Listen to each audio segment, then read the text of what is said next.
All right. Greetings. Hello.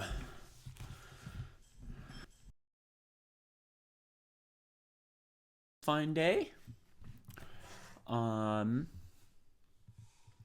see if we can get the chat rooms open here on Twitch and YouTube.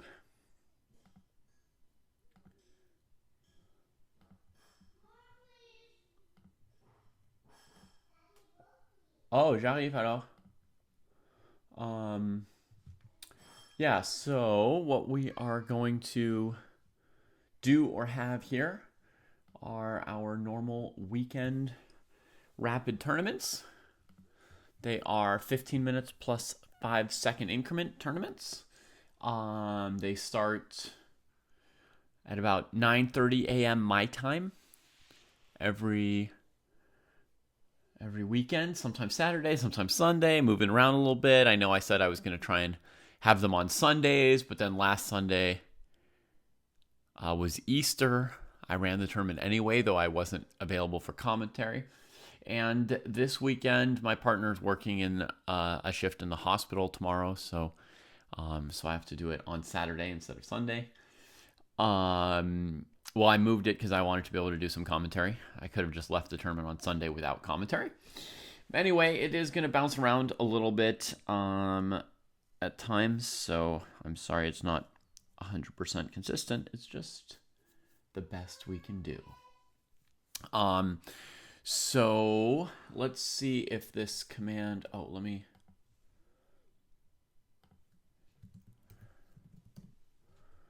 I got logged back in here, so let's see if this play command is working over on Twitch. Looks good. I'm going to go refill the kids' cereal and be back in a minute. As people come in, you can maybe help them find the tournaments. For those over on YouTube, here's a link that may help. I'll be right back.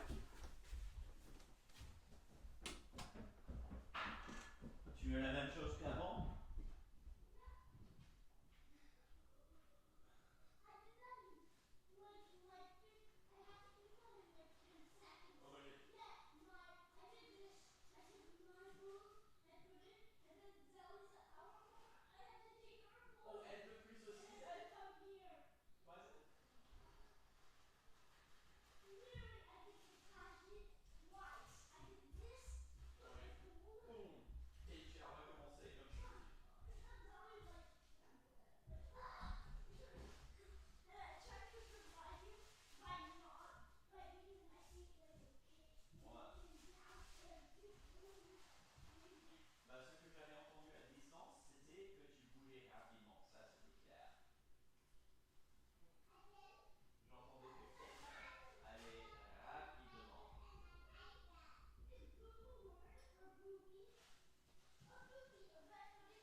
Okay. My backup sweater.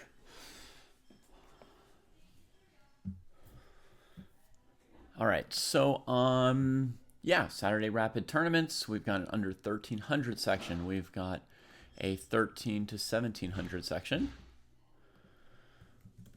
If you're on YouTube, the easiest way to find your way to these things is to go to the Chess Dojo Club on chess.com. And then under upcoming events, here are the 3 tournaments that we're looking at today.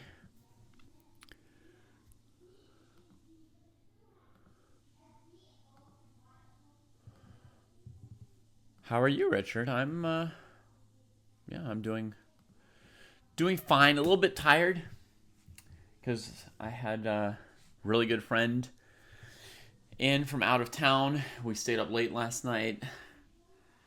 And then when I tried to go to bed, there were no blankets left, so I lay on the side of the bed cold. Ich würde gerne mitspielen, aber alleine mit den Kindern daheim wird es schwierig. Ja, ganz schwierig. Aber Sie dürfen dafür dieses Live anschauen. Okay, sehr gut, Bruno. Das verstehe ich.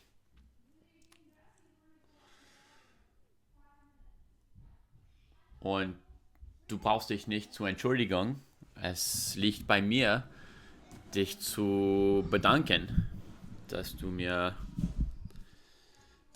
ein bisschen, dass du mir hilfst zum Üben. Ja? I studied math in my bachelor's degree. Not very much, melt like butter. I think that when I went to college, I only took 1 math class.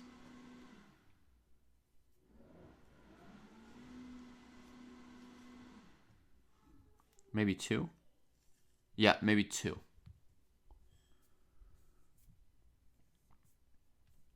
Oh, Rainbow Teddies. Now undefining. All right, we'll work to try and keep up.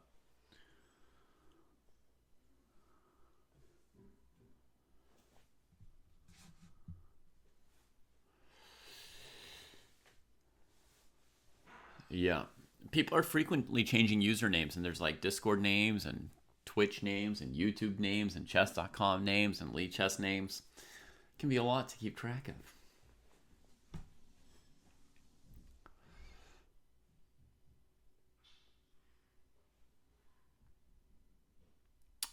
And Undefining also changed ChessCom and Discord. Indeed. Very hard to keep up with.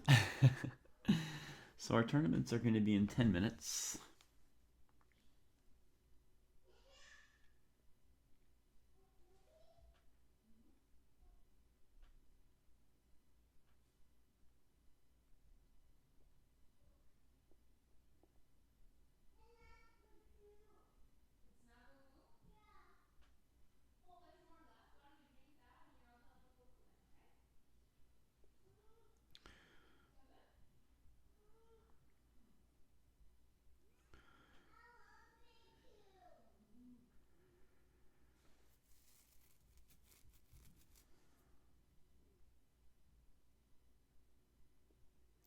I have to send a quick message to my friends.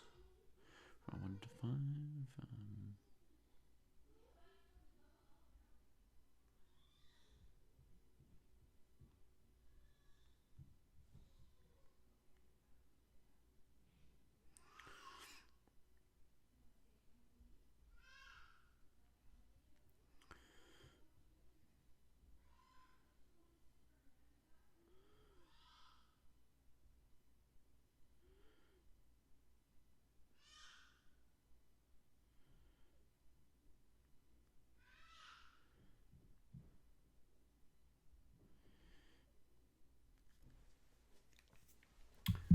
All right. Sorry about that. Smurfette. Hi. Do I have a chess idol? Oh, Richard, you went to a party. Beautiful. Do I have a chess idol? I've got millions of chess idols, right? Or dozens at least, let's say. Let's see. Mikhail Tal, Gary Kasparov. Bobby Fischer more on the board than off the board. A lot of these chess players, I don't necessarily know what their private lives were like. So when you're asking me about my chess idol, I'm basically responding to their chess play, right? So, or in many cases, the books that they wrote, right? So a reason why Kasparov and Tal are special heroes of mine is that they also wrote really great stuff about chess. And that brought me into their lives and careers in a way which I might not be able to feel the same way for other chess players, you know? So it's mostly the players' games that make them my chess idols, but then also their chess writing in some cases. And you know, there's this idea that you can find somebody who's like very, very good, who plays in a similar style as you. And then if you study their games, you know, you could copy their openings and they would suit you well, etc., right? And among current top players, some of you may know that I followed the games of Daniil Dubov. He plays chess in a way that's, you know, reasonably congruent with my style. So, so following his games is a source of some, you know, useful inspiration for my chess as well. Claude Bloodgood, I've never seen Claude Bloodgood's games, actually, Smurfettes, so I can't really have any kind of opinion about that. Is it hard to make money with chess? Depends. If you're a master, you can teach lessons, and it's not that hard. I mean, you'd have to be an okay teacher as well as an okay chess player, right? If you're bad at chess and bad at teaching, then it would be hard to make money with chess. But if you're a good chess player or a good teacher who knows some chess, you could make a livelihood. About Claude's personal life, I mean, as I understand it, he was a murderer in jail for murder, and that's not something I aspire to be. Glad you liked the video, Richard.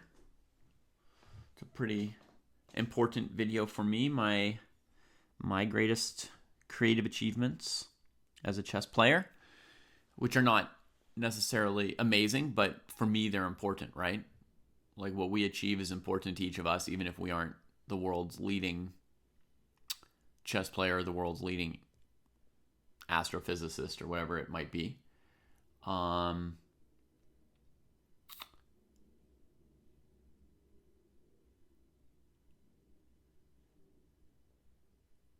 Okay, Smurfette says they're bad at chess and teaching, but can make money with chess.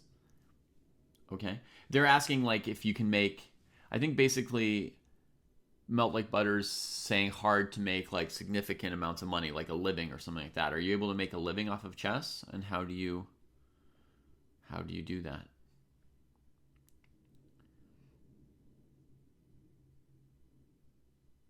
Your good looks will take you far in your career. Okay.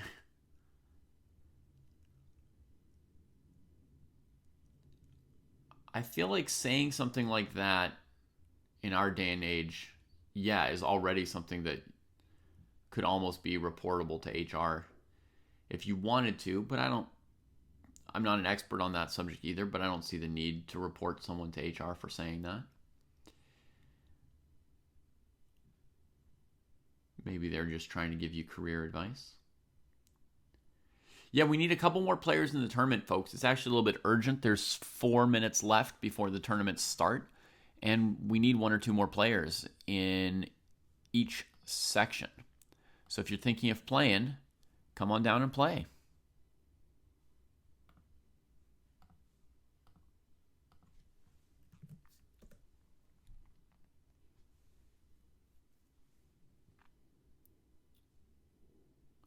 And Mazzola123, our friend from Croatia, if you're out there listening to the stream, right now you're in the 1700 plus section instead of the under 1300 section. So your opponents would be 1,000 points higher than you if you don't switch to the proper section.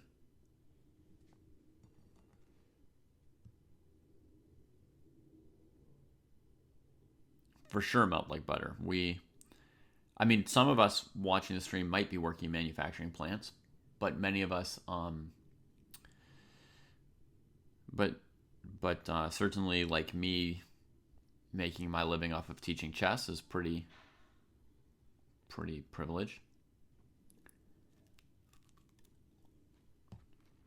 You inspired her to change her orientation? Wow.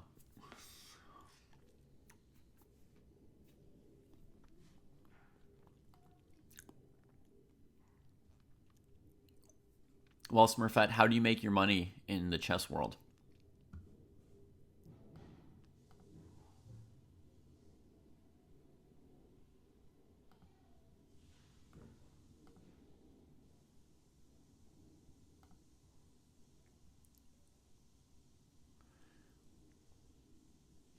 Chess in my veins. Is it okay to sleep a total of 3 hours 2 nights before a chess tournament?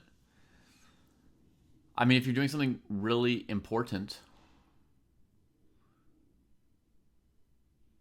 that's more important than your health or your chess tournament, then I suppose it could be okay. But if you're asking, are you going to do well in your chess tournament? You are not.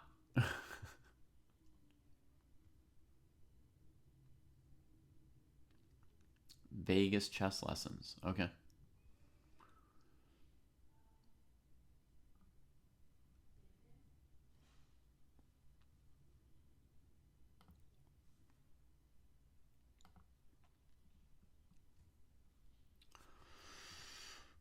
Never heard of them, but apparently you can make significant money with them.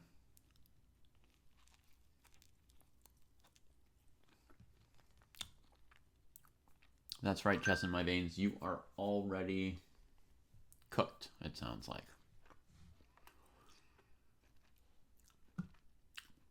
I hope you'll have a great tournament today, Fizz.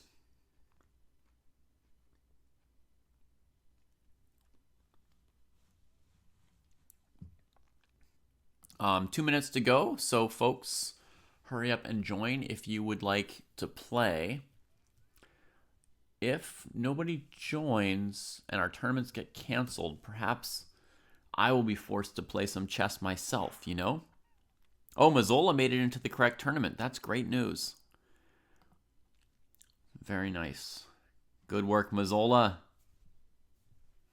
You came through. How much sleep should you get tonight, or does it not matter? Well, let's see. You missed about 13 hours of sleep the last 2 nights. So tonight you should try to sleep about 21 hours to make up for the last 2 nights. Let's say. If I play, there will be no commentary, yeah.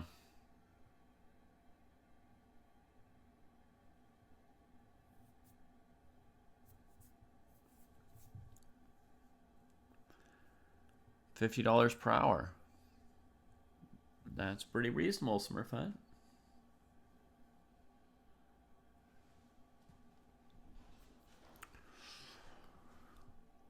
Do do do do do do do.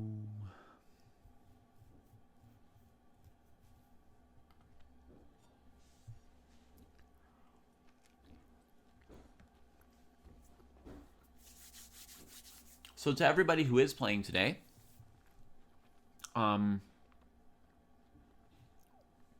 when the tournaments start in a few seconds, make sure to either close or mute the stream so you don't hear me talking about your game while you're playing.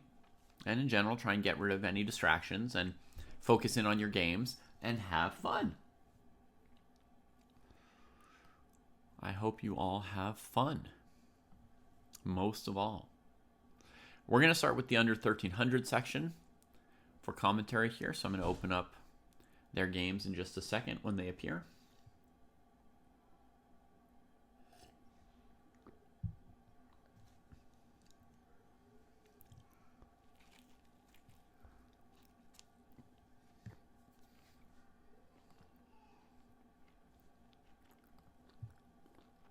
And they're off.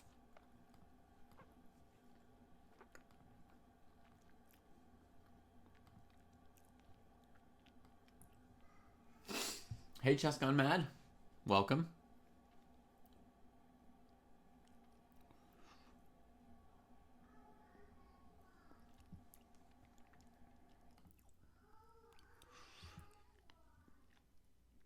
All right, Sicilian Defense from Mike Lit.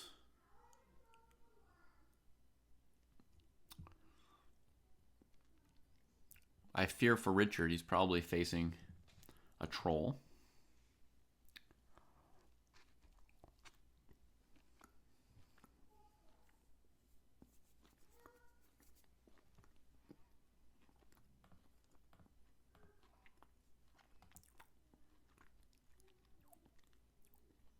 So white brings out the knights quickly. Takes a big position in the center. Black trades a slightly side pawn for a center pawn, making a tiny positional advantage long term with these two pawns in the center. Maybe.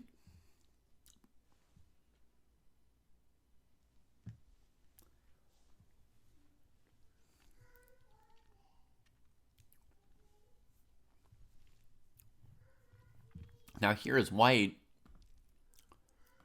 I would think first of all about bringing out my bishops maybe. Bishop e3 looks like a good move.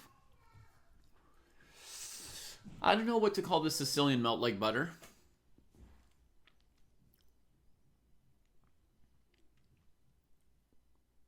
I don't know what to call it. Here white might need to watch out for knight g4 going after the bishop that's defending the knight. So white might want to play something like bishop e2 or f3 maybe to control this square. Probably some other choices as well. All right, white simply develops the next piece. So now we'll find out if knight g4 is a problem for white or not. Knight g4, the queen's on it, but the bishop's on it. So you could go knight g4. Then if the bishop moves away, you could take this knight for free. So you don't really want to move this piece away here. What if we took the knight and they took back? Then we could save our bishop. It's not amazing, but we could do it. Knight takes. There's also knight takes bishop attacking our queen. We take their queen. They take our queen. And then who knows what's going on. Hard to calculate.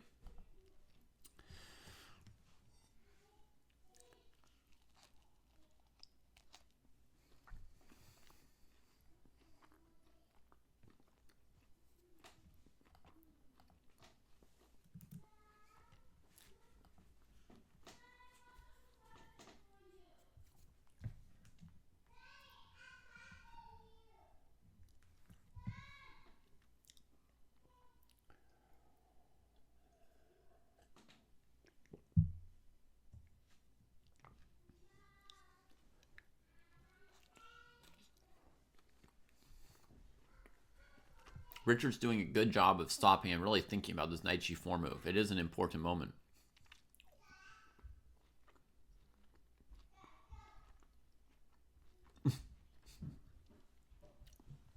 There's nothing special about this sweater. It's just random. Kind of dirt colored. Kind of a mix of dirts.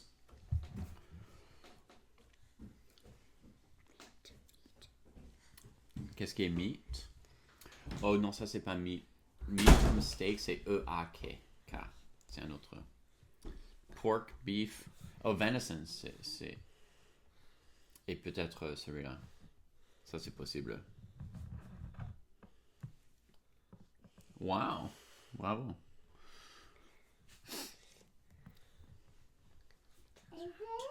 Qu'est-ce qu'il y a? Tu veux des desserts?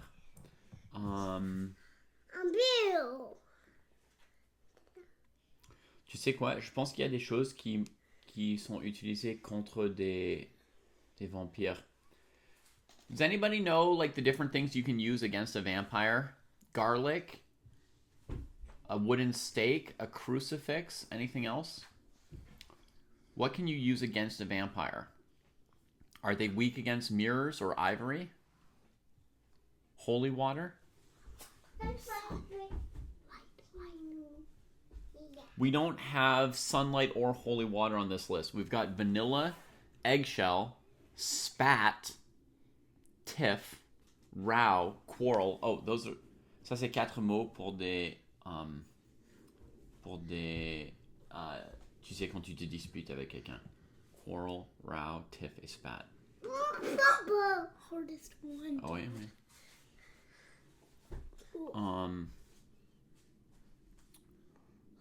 Oh, you know what? I think ivory, cream, eggshell, and vanilla are secretly all different colors of white, right, people? Cream, eggshell, and vanilla. Like yellow. Yeah. So the answer is a mirror. For those who didn't know, you can also use a mirror against vampires. Look, we didn't do any mistakes. What?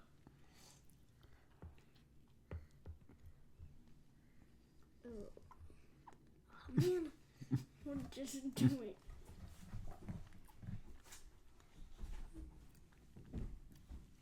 How to speak Canadian?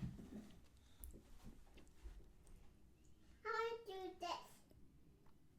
Okay, apparently they're also weak against chess in my veins.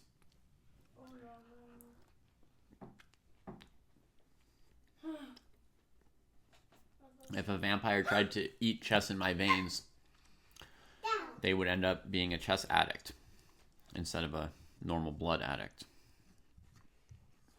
Okay.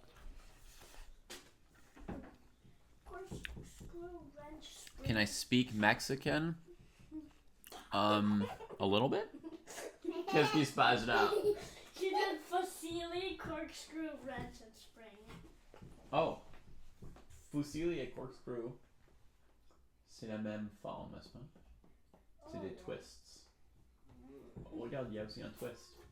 A twist? Oh yeah. Et il y a aussi un DNA. I don't know. Ça, c'est aussi dans une forme de Oh no, wait, twist. oh, zut. Because they're all things. Oh, corkscrew, fusilli, DNA. Is spring?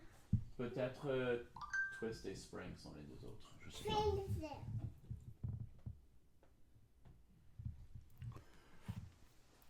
Okay. I found it, Dad. I found it. It was corkscrew. Bonjour, DNA, Chess Gone Mad. spring. Over here, I'm the only one who normally plays. I'm the only one here who plays chess regularly in this crew. Je suis le seul à jouer aux échecs ici chez moi.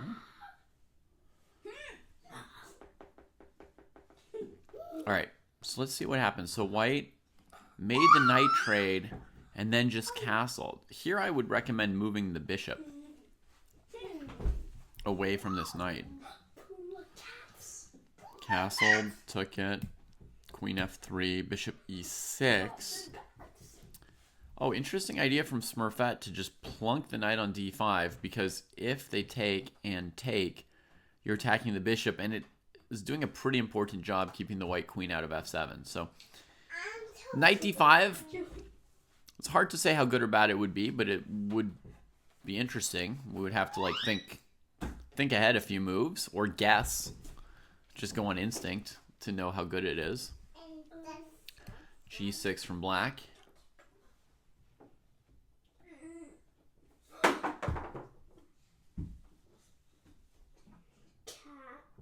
Cats are scared of vacuum, and I think also iron. Dad, are cats scared of iron?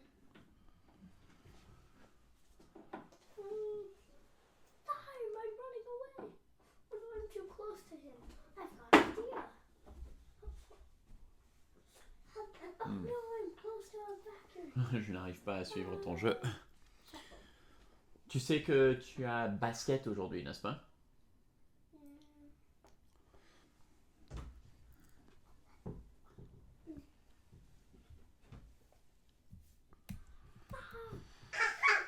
Yeah.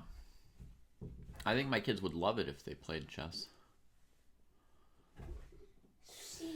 Well, if they don't take on d5 chess in my veins, I guess the idea is they would have to move the queen away, first of all, right? And then second of all, Smurfette's thinking of going to either f4 or c7 next with the knight to challenge the bishop that's defending f7. Qu'est-ce qu'il y a? Qu'est-ce qu'il y a? Qu'est-ce qu'il y a? These are all. Qu'est-ce qu'il y a avec ta This bouche? is all.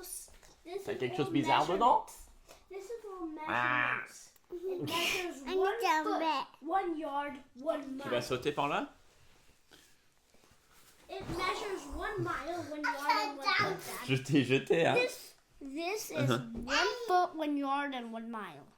Oh oui, ce sont des distances, n'est-ce pas? Donc il te faut une autre distance. Un league, c'est aussi une distance.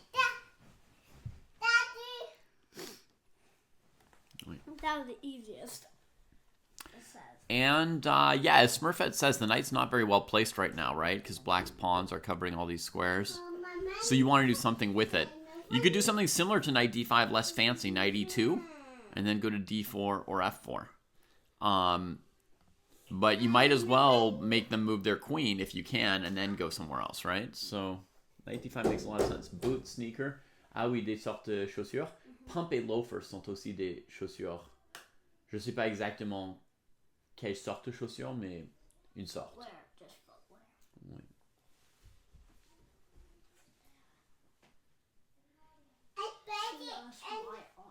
At least 3 letters. I mean, at least 2. Là, je n'ai aucune idée pour ces dernières mots-là. Daddy. Oui, belle? Wow! That's sauter. Tu veux t'asseoir ou tu veux continuer à sauter? Yes. Tu veux sauter ou tu veux être jeté? Jeté? Ok, attention Lupin, on va jeter par ici. Essence. 1, 2, 3. Essence, Dad. La chose essentielle de quelqu'un ou quelque chose. Flow. This isn't On the French. flow. Par exemple, l'essence des échecs, c'est penser. Flow. Que c'est un mot français On the aussi, oui. flow. This is French. On the flow. Tu veux tomber?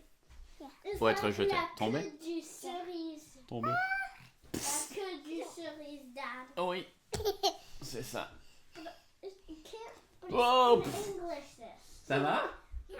Can you give us a hint on your phone? Where's your phone? C'est par ici mon téléphone. You have to find. I need your finger.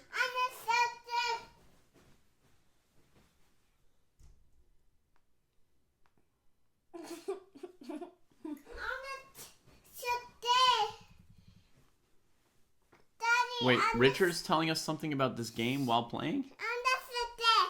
Daddy. Attends, c'est trop. J'essaie de faire ça, je fais rien dans mon programme. Sauter, ok.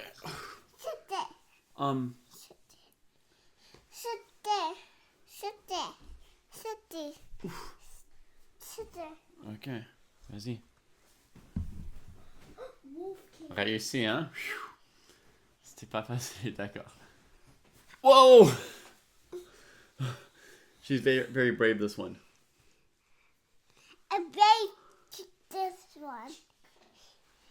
Oh, you resigned because you didn't want to play with the troll? It still looks like the time's running to me.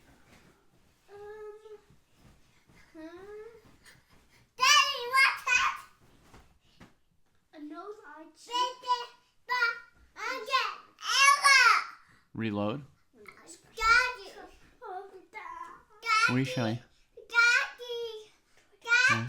Oui? Quoi? Oh, somehow I missed 2 moves here? Bishop takes here. Oui? Quoi? Wow, attention.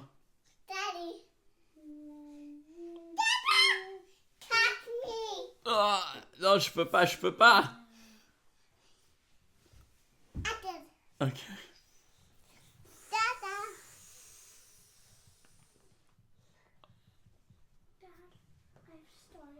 Ah.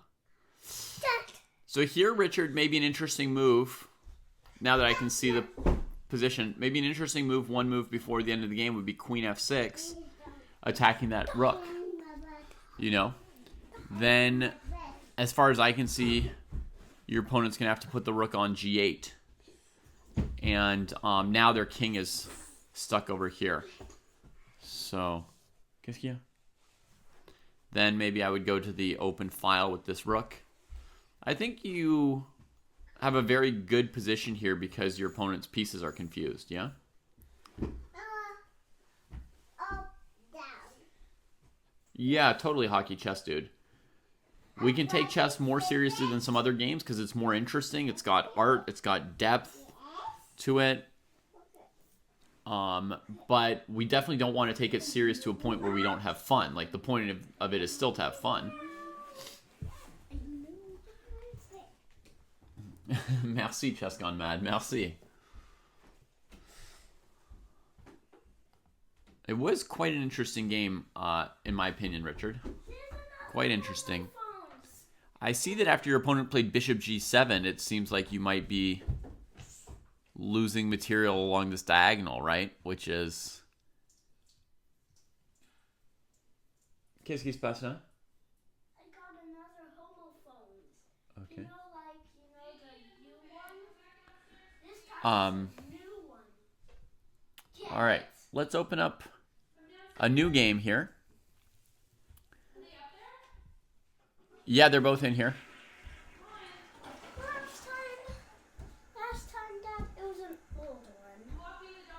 This time, it's a new one. Get it? New. And Sorry. My chess.com's not working very well at loading these games. Greetings to St. Louis Chess Club. Thank you for the raid. Greetings to all the raiders. This is a little bit of a goofy circus here today because my two youngest kids are in here wreaking havoc. But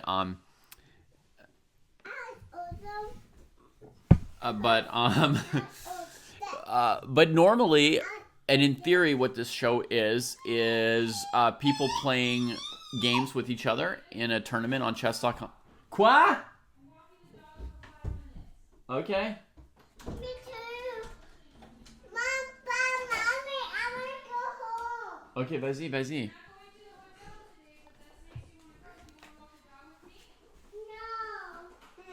want to go home. Sister, baby. Est-ce que tu peux la prendre en bas, s'il te plaît? J'arrive pas à faire mon programme. C'est détruit là.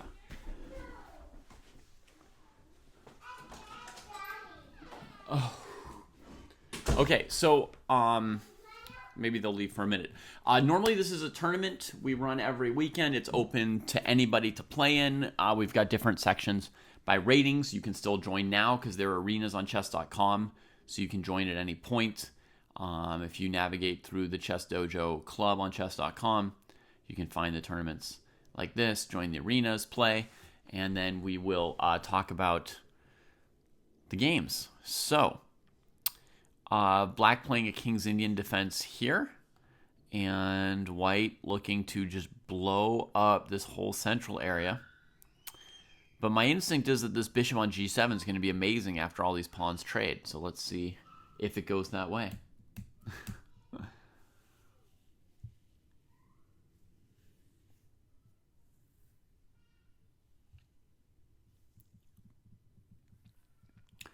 I mean, Richard, they're almost surely a troll in some respects, but if you were suspicious that they were cheating, they were not cheating. They're just a bit of a troll of a person, perhaps, in some ways.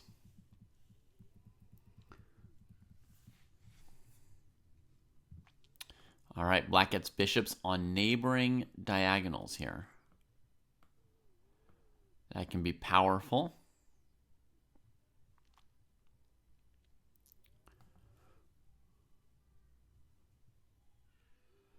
Yeah, we've seen Mike play in previous weeks, and, you know, they may or may not be somewhat of a funny person or a troll in some ways, but they're also like a real chess player who comes to tournaments, you know, and plays games with us, and so, you know,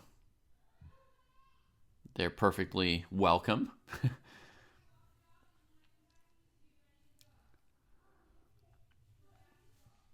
What's with the rating difference? These players have different ratings.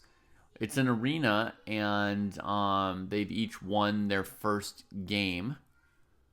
The arena started about 20 minutes ago. So they each won their first game. So it's normal they got paired together.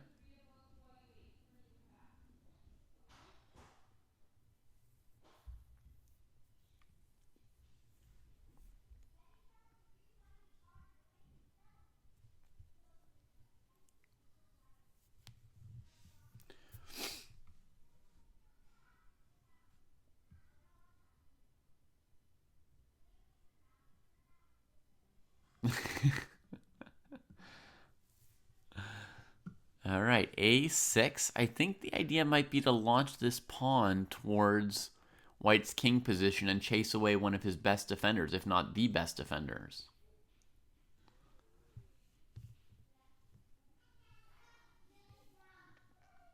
Okay, read that correctly. Here comes this.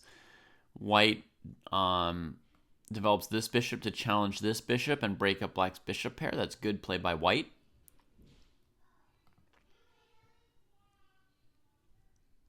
Seems logical to continue with trading it and then bring the knight up this way.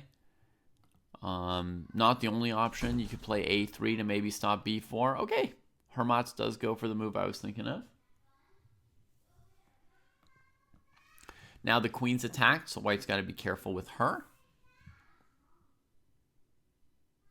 It's actually easy to trap her. Like, I could throw in this check and then develop the knight like I wanted to do, right? Knight d3 or knight f3. And then I might have trapped her in here. Let me see. I haven't calculated this all the way. Yeah, trapped her. You've been playing chess for 30 days. Wow. You are very new. Yeah, so basically,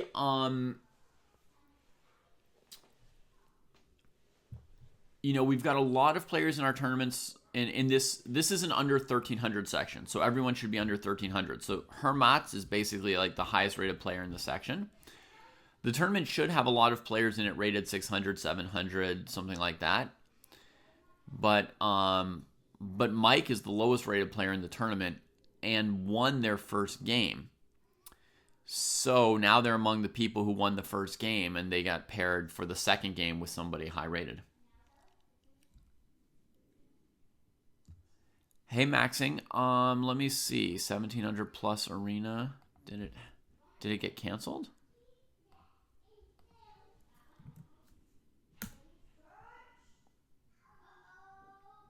It got canceled, yeah. I guess they were missing one player. I saw at least 3 players waiting for the tournament, Maxing.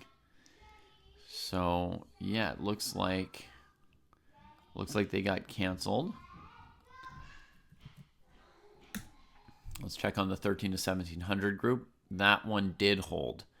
So for players over 1700 who have nowhere to play, they can play in the 13 to 1700 today. It's fine. There are 1 or 2 others over 1700 who figured that out and joined it.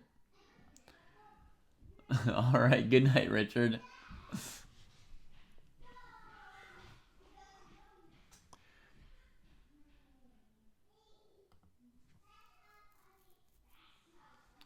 All right, what do we have here? This is a game from the 13 to 1700 group. So it's DJ Creech against Emergens. Hi, Olivia. Welcome to the dojo. It looks like White has lost 2 pawns over the course of the game, but the queen is nicely placed, and there's some chance to attack Black's pawn structure here with the queen. We'll see how that goes.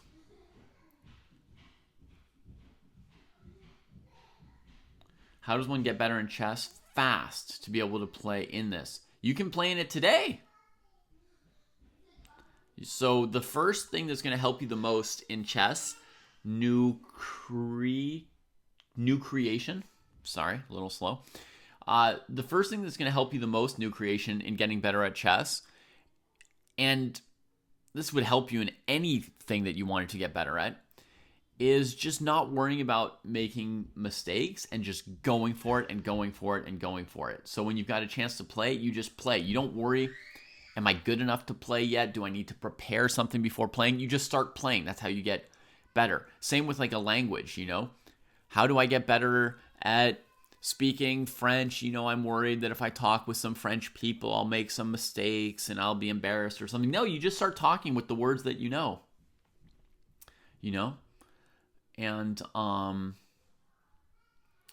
And so you could actually just play right now today if you want new creation, and that is an example of what's going to get you there.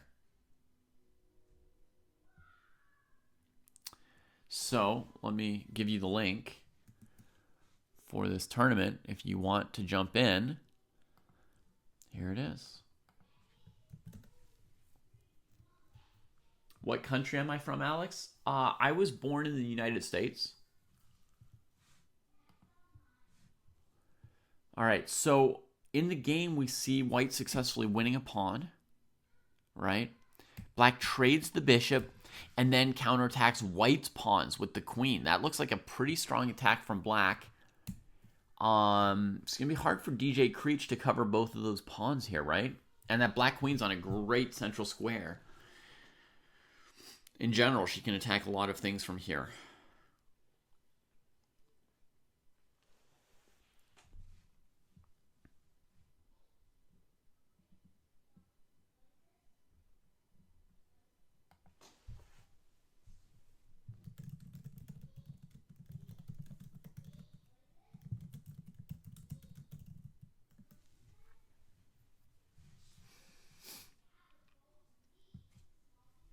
All right, Smurfette prefers the black position.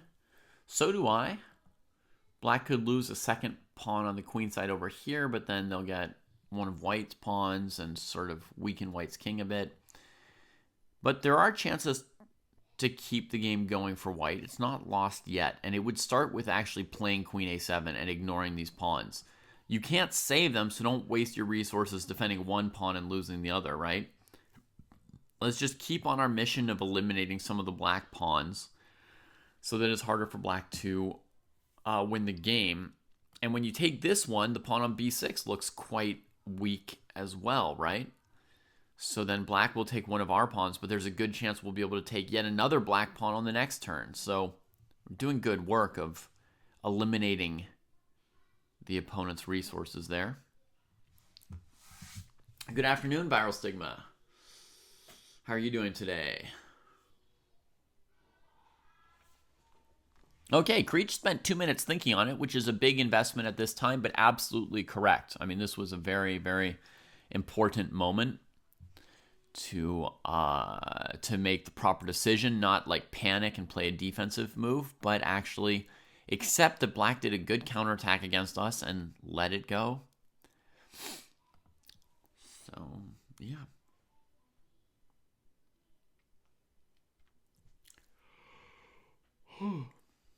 Yeah, so Stamen, you want to see why e4 would be less good? After queen e4, you've just spent a move, and then they capture you, and it's like your move disappears. You know what I mean? Like you've now... The only problem with black taking on e3, quote-unquote, with check is that you lose a tempo moving your king. But here you already have lost a tempo by moving the pawn again. So you've already just given the opponent a free tempo. So now the pawn's gone, and your rook's attacked, and your pawn's attacked, and now there's a chance you're going to lose the second pawn while you're saving your rook. And you didn't spend your time capturing their pawn yet.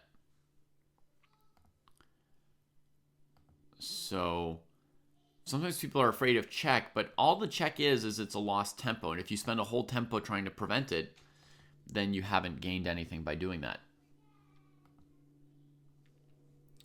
Hey, Artem Cozy Rev. It's not something that can be answered in a single sentence, right? But, I mean, I can tell you some of the things that I think are the best for... Here we are in the game. White is still just down one pawn, so they're putting up very, very good defense.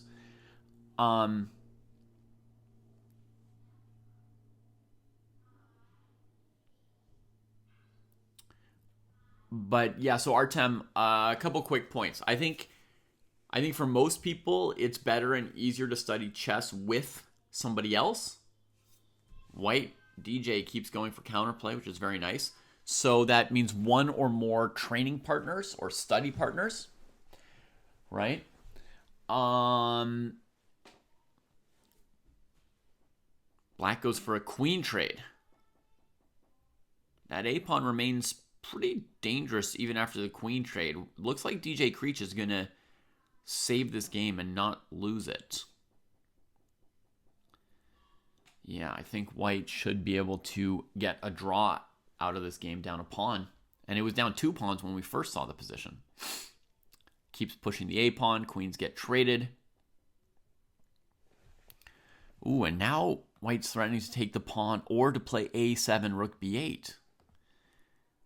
Black prevents A7 at least, and white can win this pawn. And yeah, white's now equalized the pawns and could try to play on and use the time advantage of 3.5 minutes against 10 seconds. To continue the question about how to train at chess the best way, you need to play games against people within about 200 points of your rating. You need to study those games after you play them. And then as you get better, you need to also learn stuff even outside your games. Like you need to learn certain endgames or certain openings or certain middle game ideas. You need to read some classic chess books to increase your vocabulary of chess ideas. And then you also need to practice smaller pieces than full games, right? Okay, black is looking to improve this rook, which would be very good for holding the draw. So if I were white, I would mainly consider rook d2 to prevent rook b2. And then I can put my rook on a2, pawn on a7, black rook gets stuck on a8. It's very dangerous for black. Very big chance that they lose. White played rook d2 to a2. DJ Creech might win this game in the end. Oh, this endgame looks nearly lost for black. Plus, they've got no time to try and put up the best resistance here. After DJ Creech finds this brutal maneuver, rook d2 to a2. Nice work, DJ. Using that extra time. Yeah, you can join Gollum. Go ahead.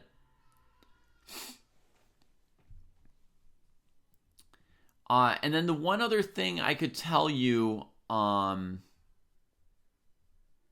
Kozyrev, is that Chess Dojo has a training program which is pretty good. Like, you could slightly tweak it with a private coach or, a session with somebody who tells you a little bit more about what your strengths and weaknesses are.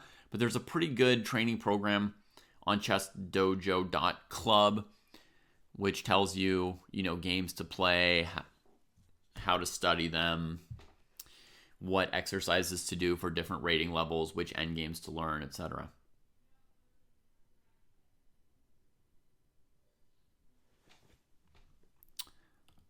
Here's the Chess Dojo Club. Yeah, Artem. I mean, I could give you a better answer if I took like an hour and stopped commenting on this tournament, but my job during these tournaments is to mostly commentate on the games being played in the tournaments.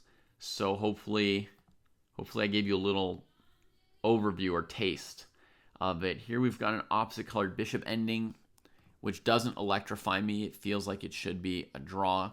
So I'm going to go check out a new game starting off here. How would I recommend for you to improve at chess without doing any work? On chess or on anything? Like, could I tell you to read a manual of military strategy? Or do you want to literally do nothing? No chess, but you can do other things? Okay, then work really hard on things other than chess, and you will get smarter and improve at chess as well without actually studying chess. You can also eat better, sleep better, exercise better, and perhaps improve your chess level a little bit like that as well.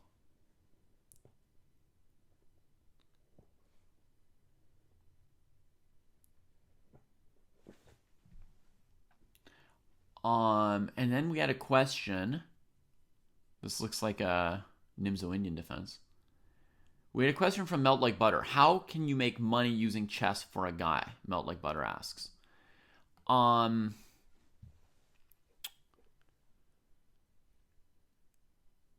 Well, melt like butter. I mean, I think you'd have to get to 2200 and teach chess lessons. Below that level, you could try to be some kind of a content creator and get famous off your personality without being like super strong.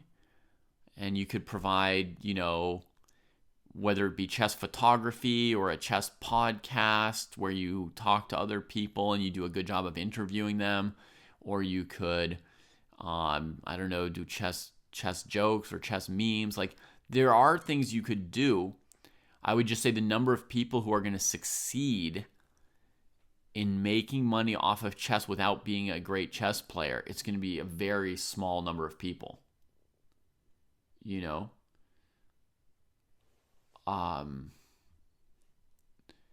Because you'll be one of thousands who are trying, and only one or two is going to make it.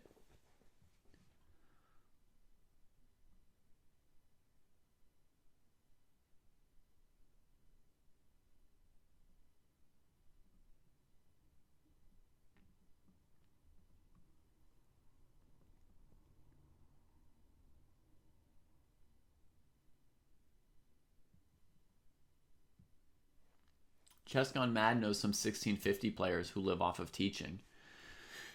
Yeah, that's possible.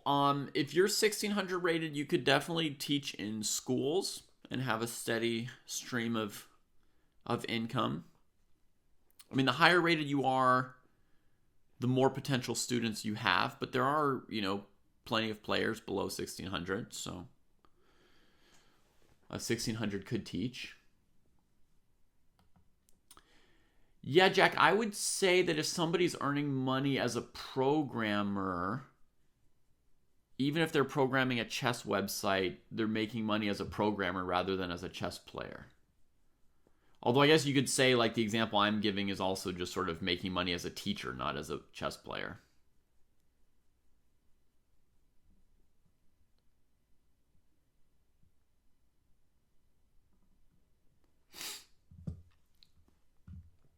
All right, so let's just cover these moves here real quick. White plays bishop g5. Black takes back the pawn. White forces the bishop for knight trade, but black should be able to put a knight on e4. Attack the queen and trade off white's bishop. So it looks like black is going to have a fine opening here. They regained the pawn that they temporarily sacrificed. They're going to regain the bishop pair here. It looks like a very clean opening from black, actually. Successfully doing everything they needed to do here.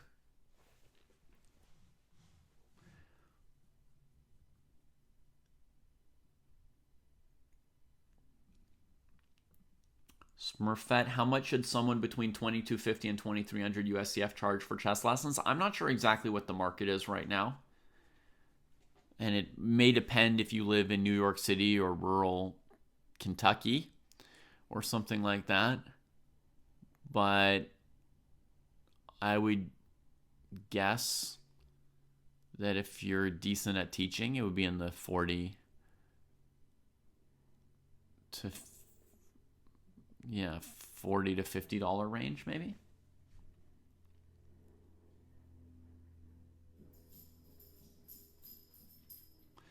No Driftless Dream. There aren't exactly rounds in an arena. That's one of the advantages here. The games just happen.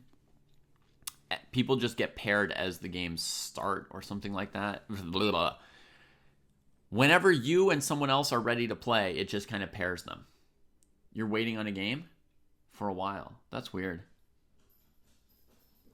I don't know anything about the upgrades, Smurfettes, so don't ask me on that one, yeah? Have mercy on those without knowledge. Honestly, in general, people need to accept that a little more often that sometimes they just don't know stuff. So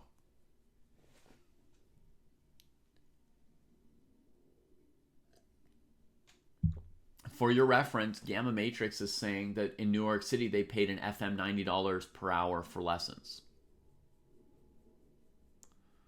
So in New York City, you would charge more than what I said. Right? You'd probably charge $60, $70 an hour.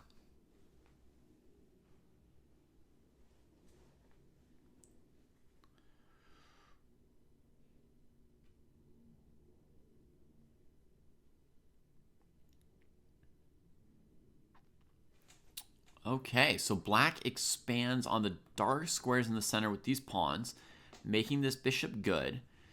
The one thing black's gonna have to worry about is that pawn, right? White could gang up on it with the rooks. White finishes getting castled. White's development is nearly complete. They just want to put a rook on d1, pretty much. The rooks are not optimally placed, but they're going to be able to go here and here pretty easily. Black needs to move this bishop and then either defend this pawn or find something to counterattack. This would be the likeliest target to counterattack. You could go bishop e6, rook c8. Then you're looking at moves like b5 and d5 at some point. But once white plays rook d1, they're also going to threaten knight e5, so we'll have to pay a tempo with queen c7.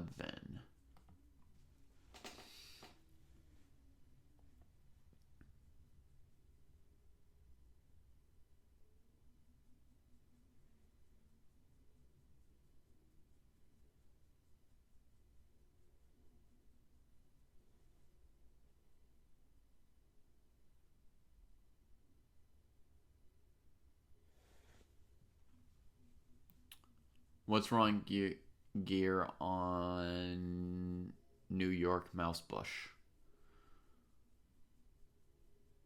Oh, you just misspelled my name? That's fine. Got it. Yeah. But I'm with you on the substantive thing that you said, right?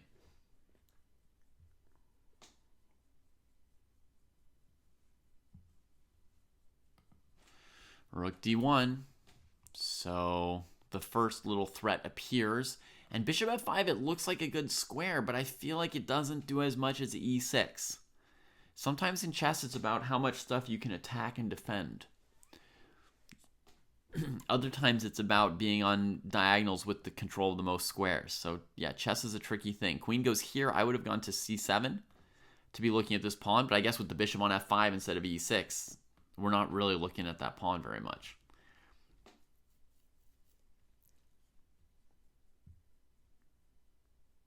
So I guess white's going to be doubling rooks at some point. Black's going to be cramping down and defending the pawn. So I guess white's got a small advantage after all in this opening.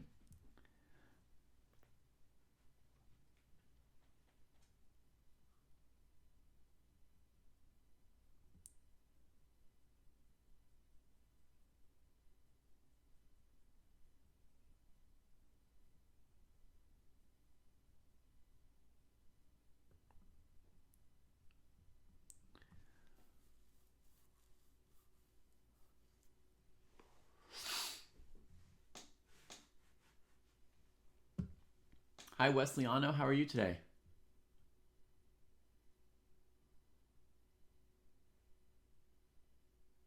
Oh, you live in France, Chess Gone Mad? I didn't realize that. That's cool.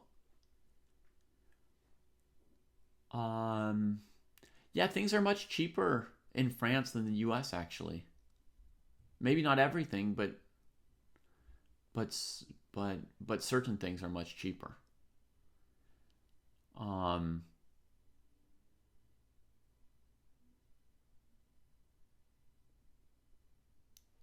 But I mean, here, for example, it's $4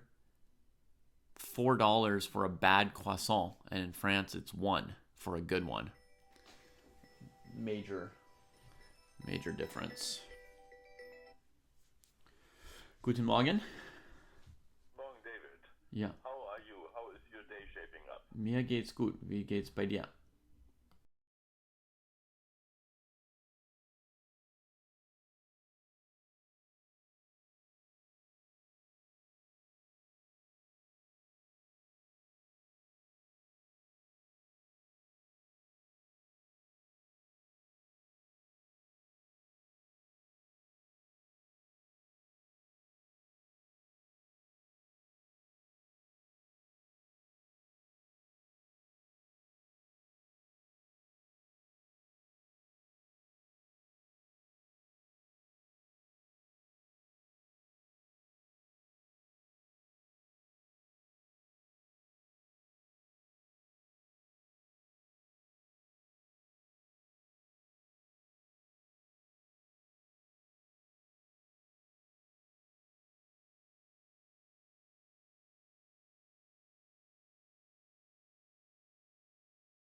Ay, ay, ay.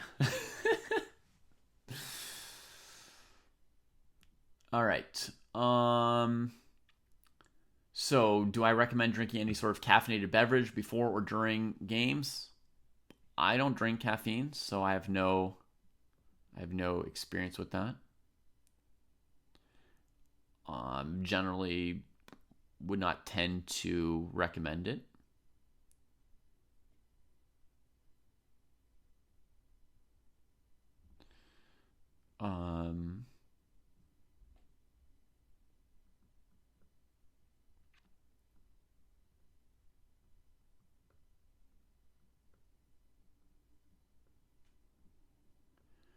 Yeah, blah, blah, blah, blah, blah. Okay, and the croissants are depressing in the US, yeah. Gamma Matrix has used the training program and found it more valuable than regular lessons, but occasional lessons are useful. Yeah. Every now and then, it's like really useful to get some help from somebody better who can point you in a direction, you know, say, okay, this is like a weakness now. This is something to work on. Here's like a gap I see in what you're doing. Ideally, now and then, even in the training program, you can get some stronger players to look at a couple games of yours and give you some advice without necessarily needing a formal lesson with a top player. And Wesleyano, you've gone up 200 points. Just playing, analyzing, and then learning some openings. Cool. Du wohnst in Deutschland, Artem? Ich wohne in California. In die Vereinigten Staaten. Ja.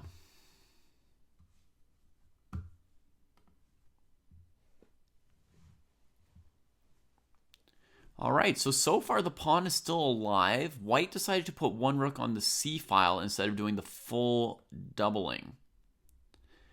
So black's not completely tied down, but, you know, they're a little bit defensive around this pawn, a little bit.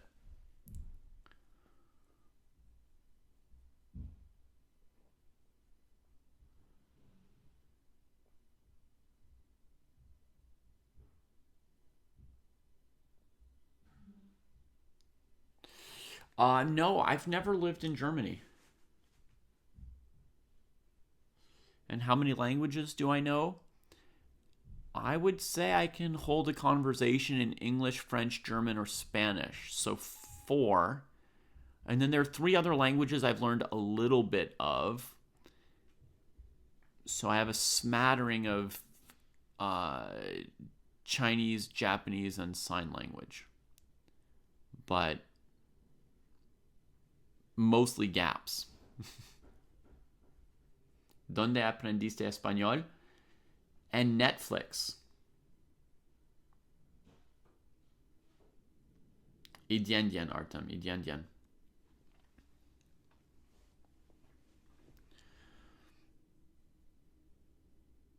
Yo aprendí español mirando telenovelas.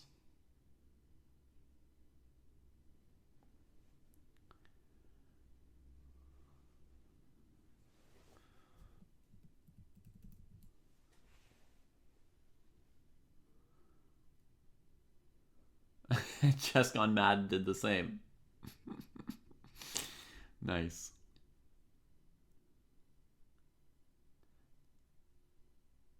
¿Viviste 3 años en China? ¿En China? Muy bien. Looks like Artem's been around the world learning different languages as well. Hockey, chess, dude, and Artem have both been around the world. Oh, tu mujer es China. Okay. Entiendo. Y los dos viven hoy en Alemania? Is that what they call Germany in Spanish? Alemania? I think the language is called Alemán, so Alemania. Vivimos en Alemania, yeah.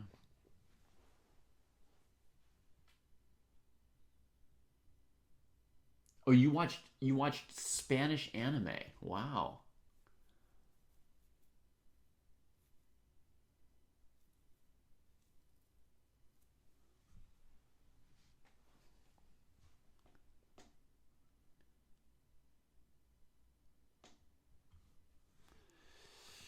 Okay, so white looks to improve the knight on f3. This makes a lot of sense here. We've got a positional struggle on our hands, and this knight is not well placed against black's pawns, right? So it makes sense white might want to improve the knight.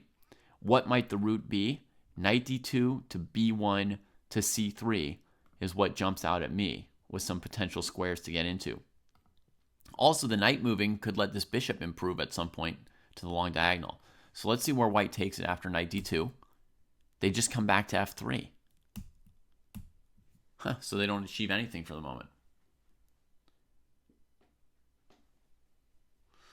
How ironic, the time waster has been waiting 5 minutes for the opponent to make a move. Almost seems like a bit. Almost seems like you came in to troll us again. Too many trolls today, Charlie. I'm not, I'm maybe a little too tired. Didn't sleep enough. And been too long since I practiced my troll handling.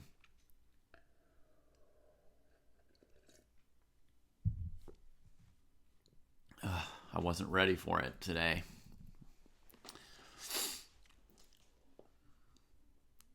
All right, so white reinforces the c-pawn with b3, and that's the big difference between this as a target and this as a target, right? This pawn on d6 can never be protected again by a pawn, and this one can be. So, yeah, I mean, I think white still has a small advantage, but, you know, time's ticking, and they're not really finding a plan, right? They played knight d2 back to f3. So white has not yet realized that you can't really crank up the pressure here by just sort of looking at black's weaknesses and going after them. What you can do is you can look at your own pieces and ask yourself, which pieces could I improve? And actually, it's a lot of them. The queen's good and the rook on d1. These are the pieces that are good, or, you know, more or less optimal.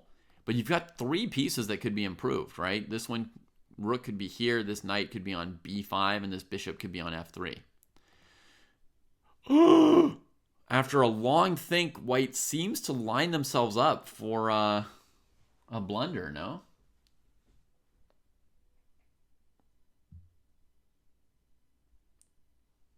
Yeah, Stamen. Silman's Roots of Positional Understanding, which, by the way, folks, and as we see it, black trades and wins a piece. The Roots of Understanding, which is a course on chess.com, is a really good course, and I found it really, really difficult. I just didn't have the skills there. So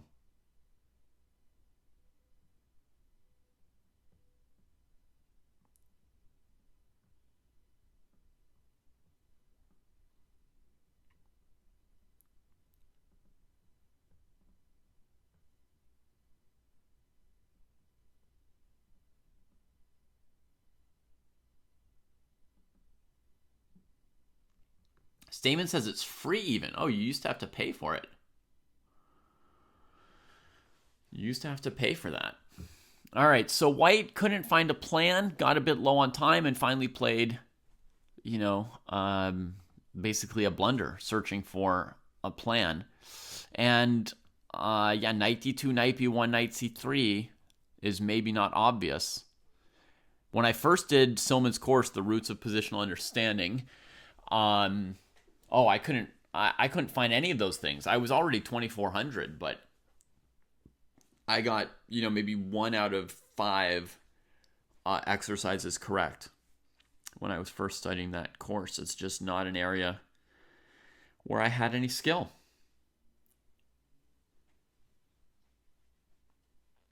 What do you do if a cheater enters your arena? Oh, it depends how I'm feeling that day. You know, some days I would try to teach them not to be a cheater. Other days I would just feel depressed. You know, depends. Generally, nowadays, I'm low enough on energy that I just find it depressing. Sorry to be a downer. Let's grab another game to look at. See if we can find ourselves an upper here. All right, under 1300 section. Let's have a look at the battle between Damus and Ruben Marion. So white is down a bishop, but looking to attack this exposed black king.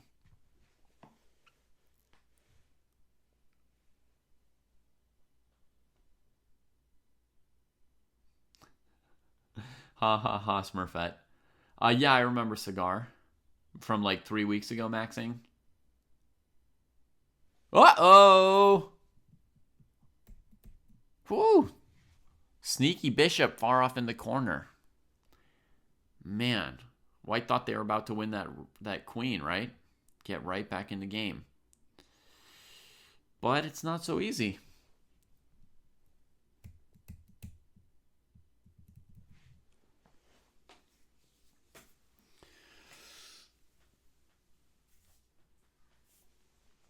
Well, eventually black should be able to convert this with all these extra pieces. So we'll click on another game, perhaps.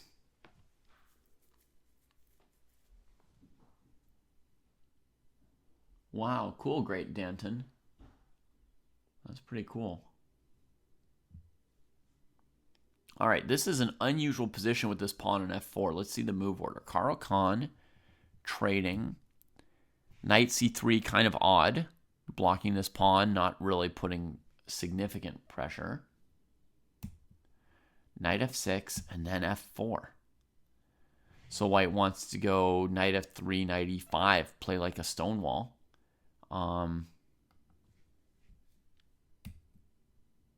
Bishop g4. Yeah, getting out of the pawn chain before playing e6, and you can trade for one of white's 2 good pieces. In this position, white's got 2 minor pieces that are sort of bad, and 2 minor pieces that are quite good. So by playing bishop g4, black makes sure that they'll be able to trade this bishop for one of white's good minor pieces at the moment.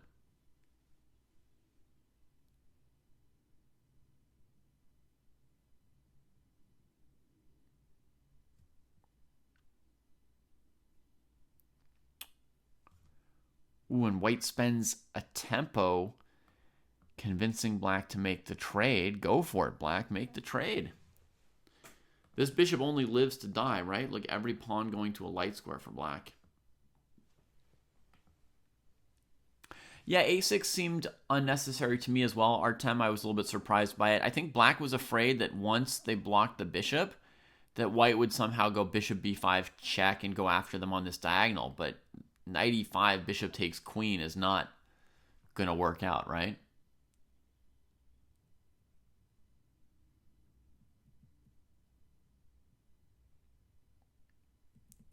So I don't think black needed to play a6, but a lot of people will do that. They'll play a move like a6 out of fear of having the bishop stuck outside the pawn chain. And it's good to be aware of that, but then you need to calculate specifically, do I or don't I need the a6 move? And if you don't need it, then don't play it. e6 could have equalized. I think black might even be better than equal, actually, Artem. Black might already be slightly better here with, I would probably play knight c6 before e6 myself, Artem. I think this is the most flexible and most punchy move order because you put some pressure on d4 already, right? So where you're maybe thinking about bishop f3, queen f3, knight d4. And also it's saying, does white want to play bishop b5? Because if they go bishop b5, then they're basically going to trade this really good bishop for our knight, and then they'll have traded both their good pieces. Right? But if they don't go bishop b5, then I definitely won't need to play a6. I've already got this piece out, right? So they'll play something like bishop e2, preparing for bishop f3, and the queen still covers d4. Now I'll play e6 like you, right? Or maybe I'll preemptively even give my bishop, which is part of why h3 wasn't good for white, is I might already preemptively take just to stop knight e5.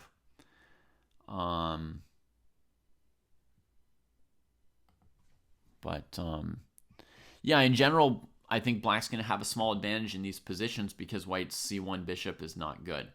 Small, but enough that I would already prefer to be black, even though we're pretty early in the game.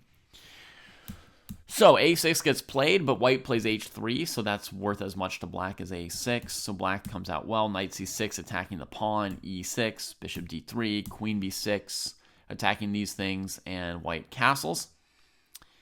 And now black's got to be very careful about knight d4, queen f2. That looks quite risky. Maybe also we could just take right away. Yeah, that's also risky for black. So queen b6, and now you can't really take either of these. So it's not clear how good the queen is here, but black's going to want to, whoops, excuse me, that's just a mouse slip.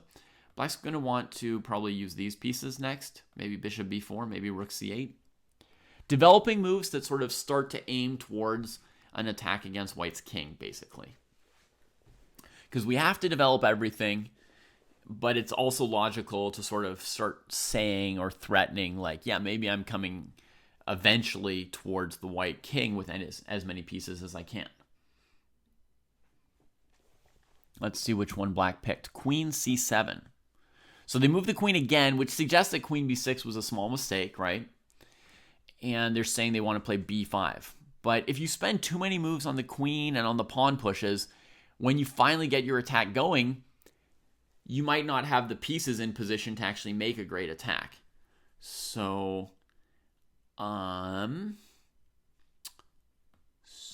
David would be bringing out pieces, let's just say. G4. All right, so white wants to start doing something, and I agree. Let's say I've been favoring black, but let's talk about the advantage in white's position. More or less full mobilization, a decent amount of space, right? The pieces have communication with each other. Black needs 1-2 more moves just to castle and connect the rooks. And white's already starting operations. So somehow black slipped behind in time here, right? Something with queen b6, queen c7. Yeah. Why are people wasting tempos? Those precious, precious tempos. Also known as tempi, by the way. But yeah, whether you're calling them tempos or tempi, why do people waste time? Jesse has a whole course he put out on Chessable about, people wasting time and how to take advantage of extra time. But yes, people consistently do waste time. And sometimes it's stopping a phantom threat of the opponents. Like you'll see people playing moves like a6 because they're afraid maybe my opponent's going to do these moves. I can't tell if they're exactly threats, but I just want to avoid them just in case. Other times people make phantom threats themselves, right? They're like, I'm going to win your pawn, and then you defend it, and you're like, oh, shoot, my queen's in the way of my pawn. But yeah, I mean, black should not do this because they need some tempi towards development, so they can't spend their time correcting this queen, right? They need to go bishop b4 or rook c8 or something like that. Queen a5 may have been better. Well, that's the thing. You don't know if your queen's better on a5, b6, or c7, which is why you play more obvious moves like rook c8. That's the best square for your rook. Bishop b4, that's a good square for your bishop,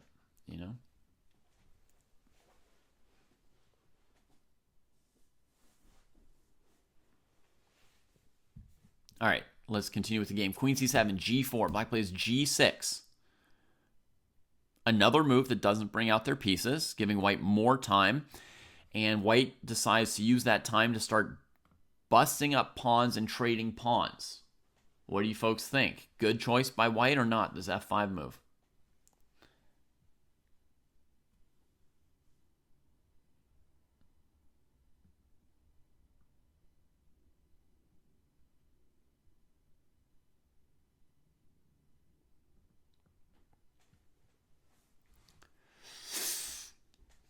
It's a great choice, right? Yeah. We're hearing perfect, good, amazing. Everybody's in favor of this, right? Perfect, yeah. So this move here is going to potentially open up some files for white's rooks in an area where the black king is still around. It could also make this bishop better, right? This is an unopposed light squared bishop. Black traded theirs and then set up a bunch of pawns on light squares. So at the moment, you don't feel any power from the bishop on d3. Right? You feel no power from the bishop at the moment. But I think in about 2 moves, we might start to feel some power from this bishop. You'll see. Takes. Now this pawn could be a target, right? On a light square, this bishop could come around to maybe g2 or f3 at some point to beat on that isolated pawn. We'll see what other opportunities emerge in a moment.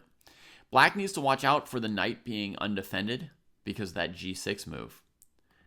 Somehow g6 actually made white's play even better than before. Not only did it spend a tempo, but you were better off doing nothing than playing g6 because g6 left that knight undefended. Now when white plays f5, you can't even run away from the area where white's opening files for the rooks like this because of takes, takes, takes. Right? So f5, very powerful. Takes, takes. Stigma says you could also play bishop g5 here, attacking the knight, going after d5. Looks pretty good, Stigma, yeah. I mean, my first thought is, like, I like that the knight's hanging here, and I like just taking pawns off and threatening fg6. But if I look at your move concretely after bishop g5, if I have to move this knight and white plays knight d5, yeah, that could be pretty darn killer. So actually g6 turns out to be a positional blunder from black, says Artem, and that's kind of true. It turns out that it actually weakens the position of this knight, which is a problem. Doesn't prevent any of white's pawn pushes. And most importantly, I would say wastes time. The number one thing that's hurting black here is actually time. Queen b6, queen c7, g6, just never preparing a castling for the king, and now white's opening up files. And we're still not castling the king, right? Now it goes, and white plays fg6, attacking the knight.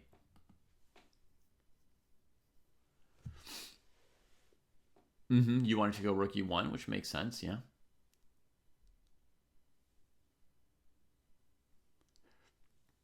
Bishop g5 and rook e1 makes good sense as well.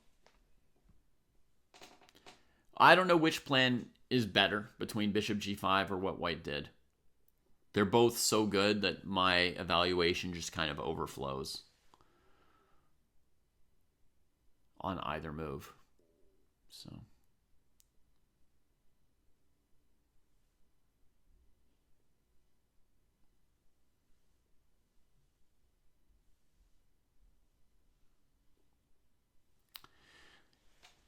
yeah, I mean, white's winning. The question is slightly by how much. So black's going to defend the knight. Now white could take a pawn here, or they could keep going after this knight now with this bishop g5 move. Oh, I will say Viral Stigma, with bishop g5, there was one thing to maybe calculate. There was maybe this like knight d4 move, but if you calculate queen e3 check, I think it works for you. But that's just like one thing to check when we're going after d5, that we're leaving this square. Let's say they go bishop e7, you're going to get something similar to the game if you go rook e1 or gf5, but you have this extra option to maybe go here, here, here. So that's why I thought when you played bishop g5 that you were going after d5. But I mean, I think my guess is that either continuation for white is about +2-ish. You know, like about a 2-pawn advantage, maybe. We'll see. Black castles. White takes, bishop g7. Smurfette points out that we could go bishop f4 and cut the king off from ever running away. That looks pretty good since this diagonal's open as well, right? We'll get bishop f4 and bishop f5. Black's going to die in the crisscross. So, yeah, I guess it makes a lot of sense to go bishop f4, kick the queen, and then maybe trade so that black can't take our bishop off f5. Actually, we could play bishop f5 with check as well. Let's see what white did. Took on h7. Should also win. Slightly odd, but black can't capture that pawn because of bishop takes, rook takes, queen f5. See that double attack square. So that is a passed pawn on h7 that black can't capture, and white threatens like rook g1 next move. Looks very, very winning.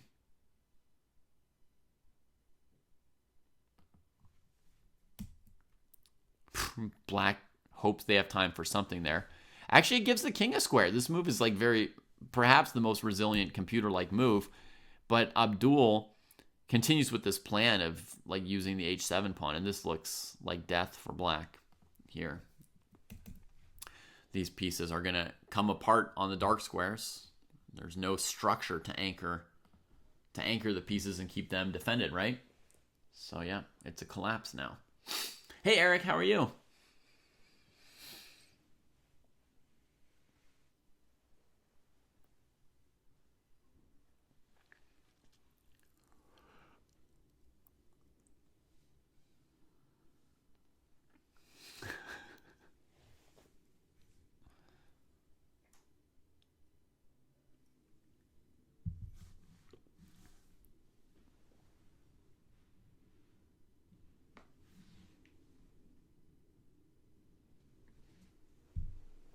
Oh, 98 says Stan. Yeah, 98.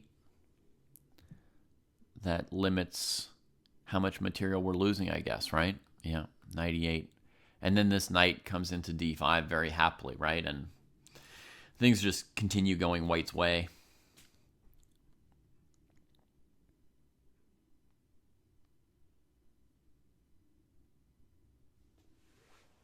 Yeah.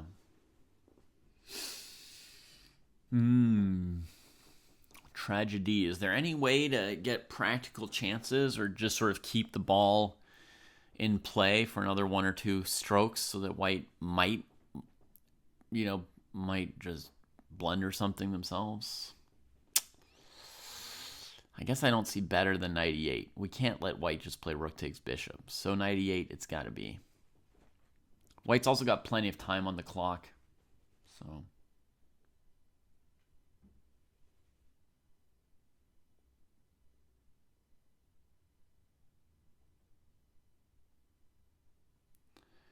Nick asks why there hasn't been a 1v1 classical time control chess 960 match between Magnus and either Nepo or Wesley in the last 5 years. Yeah, I don't know, Nick. If Magnus is so interested in long time control chess 960, you can ask why now and why not 3 years ago or 5 years ago or even 10 years ago, right? Why did it take till now? And only Magnus could tell you the answer, you know. Hey, Ranga.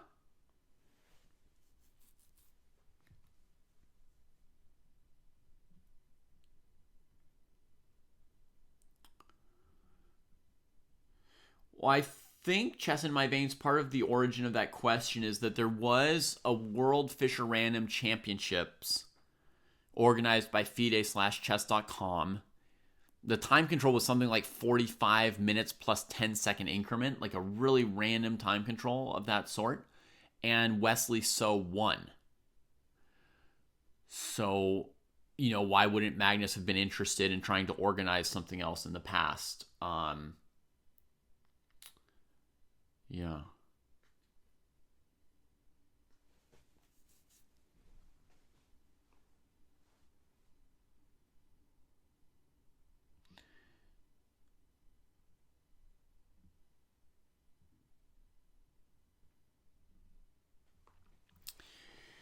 And yeah, I mean, it doesn't necessarily mean that he wasn't into Fisher Random Chess all along. It might just have been, that's when he got around to it because he had a lot of projects and a lot of things he was interested in. 98 found by Hermatz. Nice.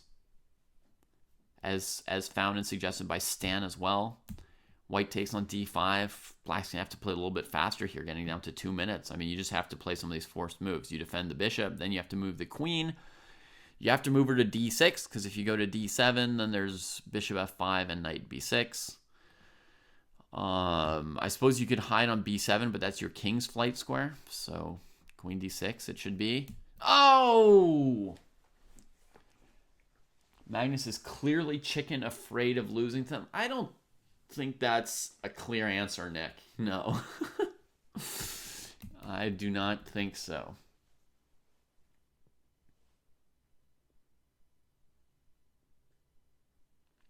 Thank you for watching, Ranga. As you know, as somebody who knows me, despite not being a GM or a top player in any way, my own chess is my own art in a certain sense, and I do when I was playing chess, I was always trying to make a work of art, right? I wasn't just trying to win or draw or whatever. I was always trying to play a great game. And the most important thing from all my games of chess is like, you know, the 20 or 30 or 40 games that kind of came out well, so to speak. Yeah. Okay, so black's not resigning, but white with an extra queen is more or less guaranteed to win this game. So we're going to go look at another one. How many games I've played in my career? Of like OTB games,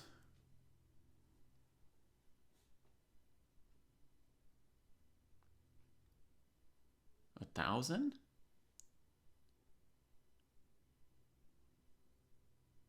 More than 1,000, less than 2,000? Maybe 1,500, something like that. Unfortunately, I've sort of lost most of them because I'm not a very organized person.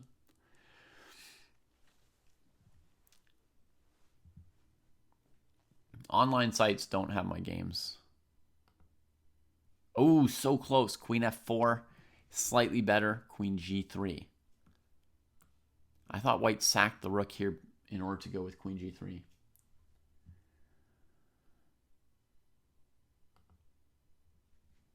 Oh yeah, Hostess says that USCF will give you a count of your games, even if they don't have game scores. They've got a list of all the tournaments you've played. They might have an easy way of tallying the games you've played, huh? That's cool. Yeah, G3 was missed. Unfortunate. In any case, we're going to go to look for another game where someone doesn't have an extra queen, okay? So let's go to the 13-1700 group.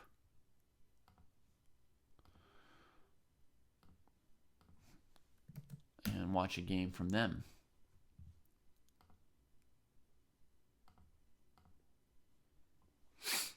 All right, we've got a Queen's Gambit declined.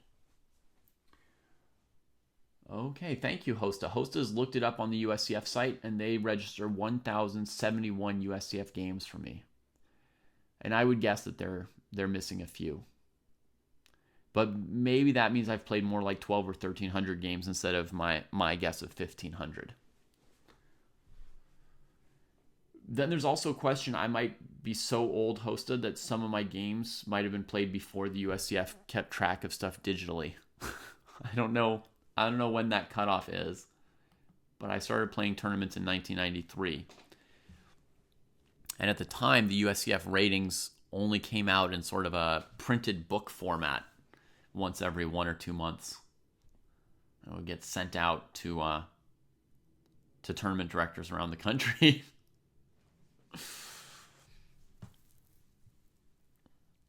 And they may have been keeping track of people's ratings on paper instead of in computers.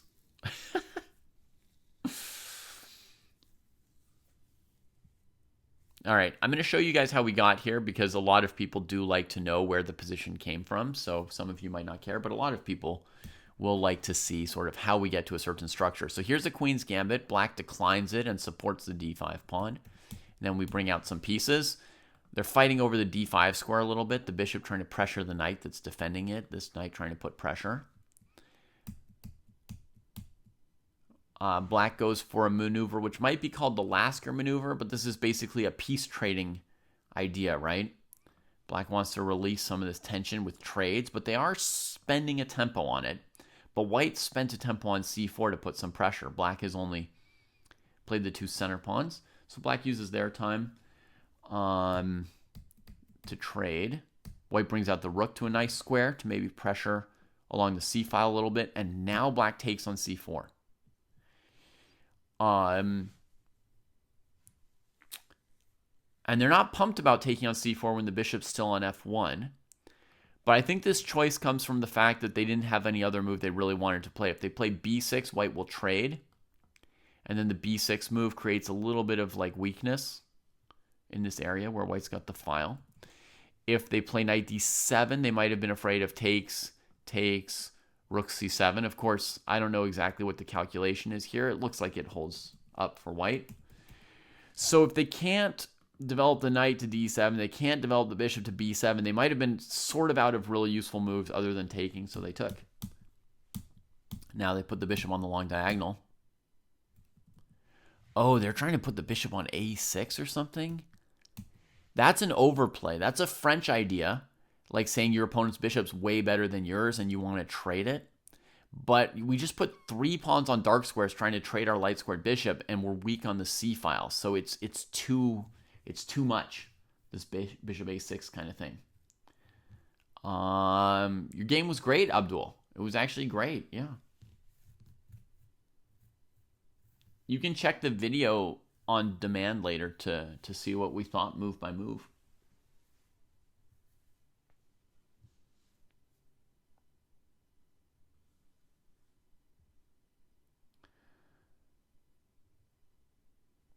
Sagnik, it's up to you what you want to do, right?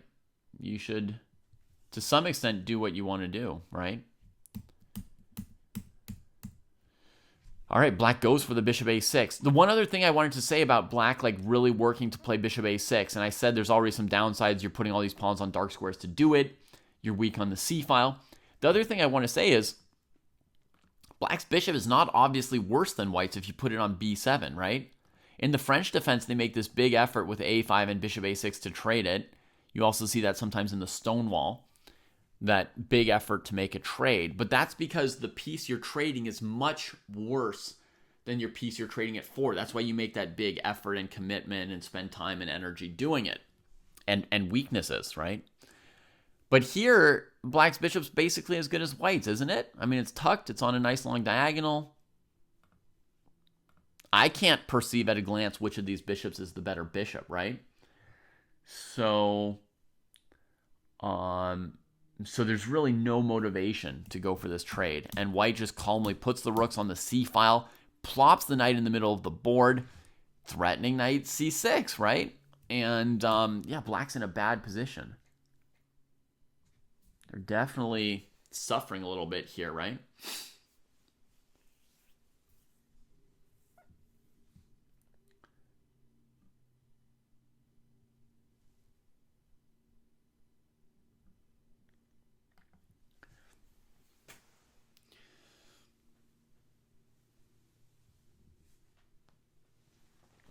I think in life, Sagnik, in general, it makes sense to chase your passions with some cautions and moderation and thinking on and reflecting on it as well. Not just like, I don't mean it like whatever you think of, you just say, oh yeah, I'm going to do that without any more thought, right? But if you have a clear interest and direction in chess and you don't have a clear interest or direction in university, then there's a good chance it makes more sense to go for chess than for university. That said, be prepared to change course if at some point with experience and growing experience and wisdom and perspective on the world, you decide there's something else you want to do, or that chess wasn't as great as you hoped or thought it would be. You have to be ready to switch.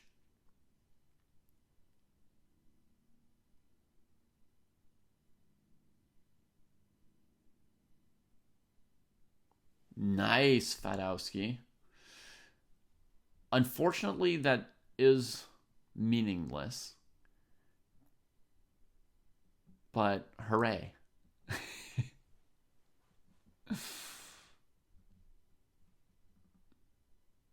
Worrying about the financial aspect. Yeah, I mean, financial aspect, we talked about a little bit today, right? That basically if you can get over 2,200 FIDE, you could definitely make a living teaching chess. But there are some people who might not like teaching chess. They only like playing. And if you're going to teach chess while hating teaching, that's not a great way to live, like spending like a big portion of your life doing stuff you don't like. So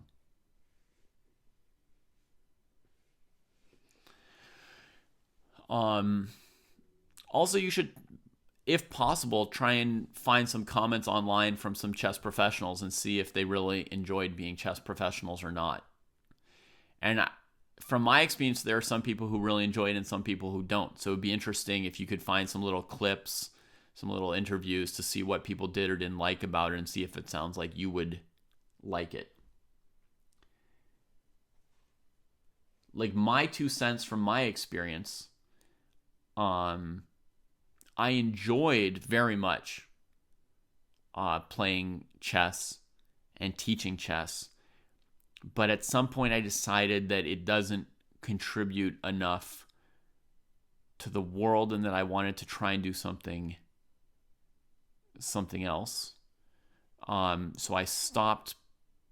That was first with playing. So I stopped playing in favor of teaching. And then like with teaching, I found it even more satisfying actually because I could, improve lots of people's lives a little bit. So I actually found the teaching to be more rewarding in some sense than the playing at a certain point. Although playing was maybe more fun in a certain sense. Traveling to different countries, studying chess, seeing beautiful games was very fun always.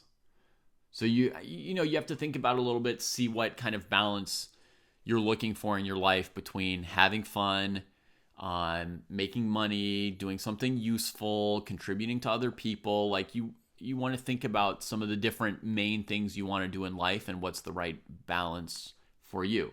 That said, you're super young, so you can still make lots of changes, right? Like you could do one thing and then a few years later change your mind. I don't necessarily, when I switched to teaching, I didn't regret that I'd spent some time playing, right? And then when I had the idea, let me teach some other subjects in school that might be as useful or more useful than chess, and I switched to teaching, English and French and social studies, I didn't regret that I'd taught chess. It's just, for me, I like doing different things and going through different phases. So you have to think about those kind of questions for yourself a little bit, right? And then there are some people who are really good and claim that they're miserable, right? Was it Richard Report actually who had some posts 1 or 2 years ago in which he revealed to the world that he hated playing chess and why was he so good at it and why was he stuck doing it? Something like that, even though he was, up to, number 10 in the world or something. What are other options for teaching? Well, I mean, a lot of people teach, but not with a streaming kind of situation. They teach via writing a book or a course and then selling it.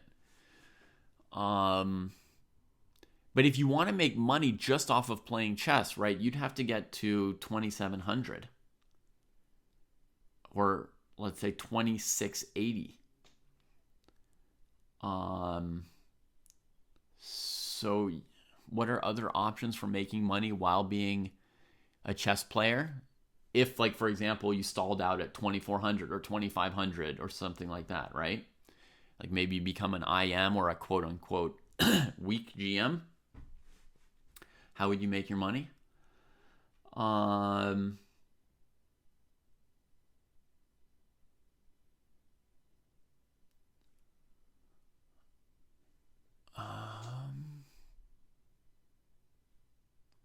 You don't want to teach. You don't think you're going to get past IM.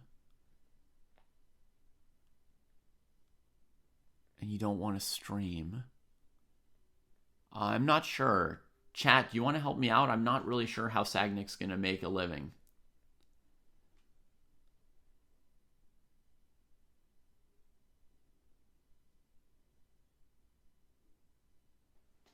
Hustling in a park? Maybe. That doesn't sound like... I don't know that hustlers make a good living.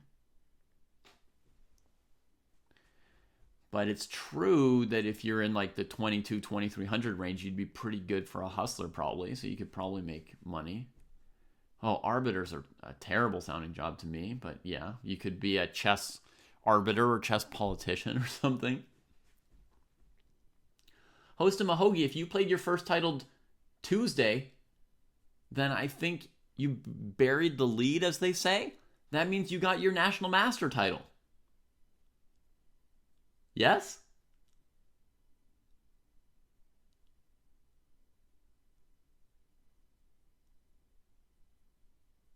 I don't think tournament organizers make any money. After Deep Thought 316 has revealed a plan here, they play c5, breaking the weaknesses on the file. So a powerful looking move, and white plays queen b5, going after b6. For the moment, there's still tension, so black hasn't equalized yet because they can't play cd4, rook c8. We would say that black has equalized once something like c5, rook c5, knight c5 happens. You get a position like this, you'd say, okay, black's very close to equalizing, right? But as long as there's still this tension, you've made the freeing c5 break, but you need to navigate the tactics to equalize. And this rook is defending the knight, which is weirdly placed. It needs to defend c5, so is it stuck there? Black may never fully sort this out, actually.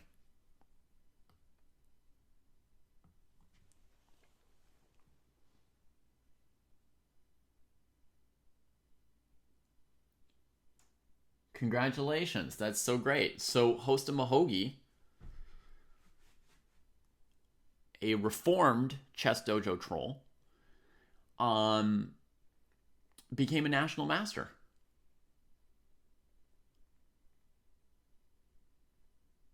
Okay, Carl Milton has a suggestion. You could run. He's got two business suggestions, which are both quite viable. One is you could run and manage a scholastic chess program. So even if you don't necessarily like teaching, if you're good at organizing things, you could run a scholastic chess program, and basically you talk to schools, they hire your company to come teach chess in their schools, and then you hire teachers and you send the teachers in and you sort of manage the whole program. And a program like that needs somebody to manage it.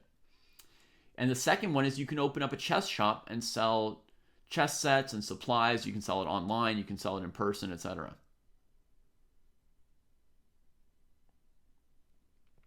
Third suggestion for Carl, if you're handy, you could make chess boards and sets yourself. Nice ones out of wood. Yeah. Built-in boards and sets in small tables, things like that. If you have carpentry skill or are able to acquire carpentry skill. And that could be nice. You know, chess has become more popular, so I'm sure that the market for chess sets has grown a bit.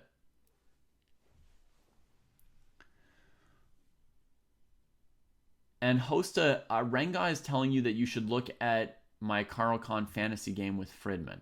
But maybe you've already seen it, right?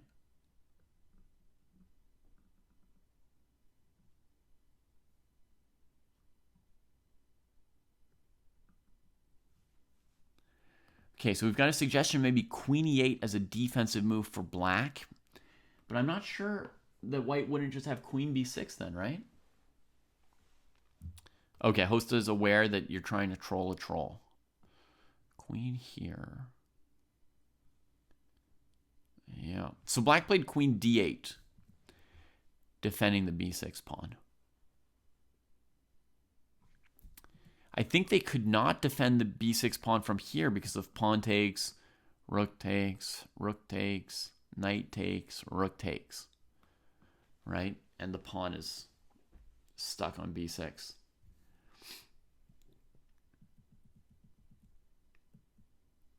Okay, so queen d8 defending the pawn.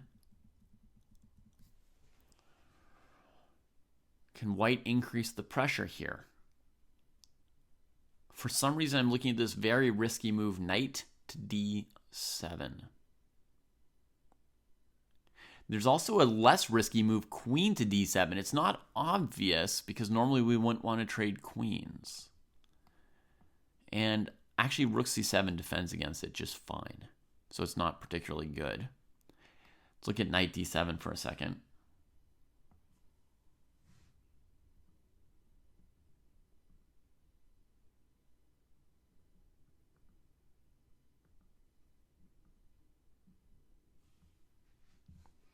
Yeah, the trolling's just completely off the charts, Hockey Chess Dude.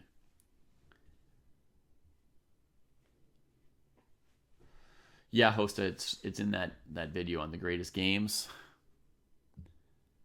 The idea is to take on b6, maybe even c5. There's no rook b8 because of the knight. But maybe this would be a defense. And now if you move the knight, the queen gets captured. And if you move the queen, the knight gets captured. a4, preparing knight b6. Knight c7, hitting the queen. Queen here, knight here. I don't quite believe it. Knight c7, knight d5. That's right, Renga.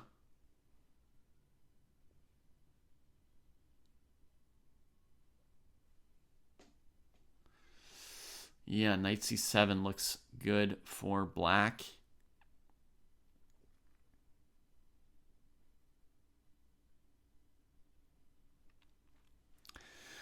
So Emergence is looking really hard, trying to find something here. It's not easy at all.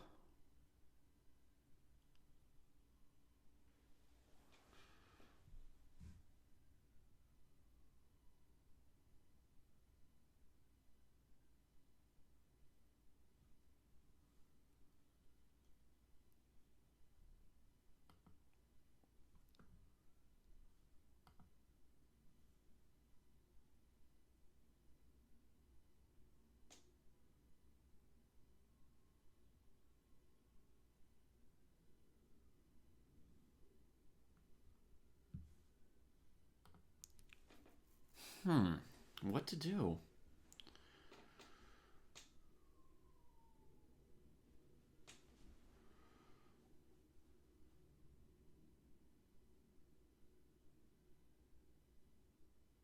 Oh, Carl's got a lot of ideas for the chess market. So here's one more suggestion from Carl. I think the fourth one, and they all sounded quite plausible to me. Carl says, if you're good at graphic design and or puns, or I'll add to that my own thing, or like sort of like catchy sayings, right?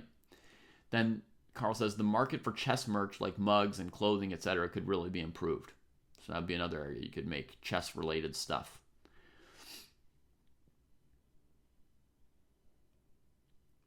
Approximately Chess Gone Mad, but it depends if it's online blitz or bullet or rapid or classical. We've got formulas on our website that give an approximate correlation, but it does depend person by person.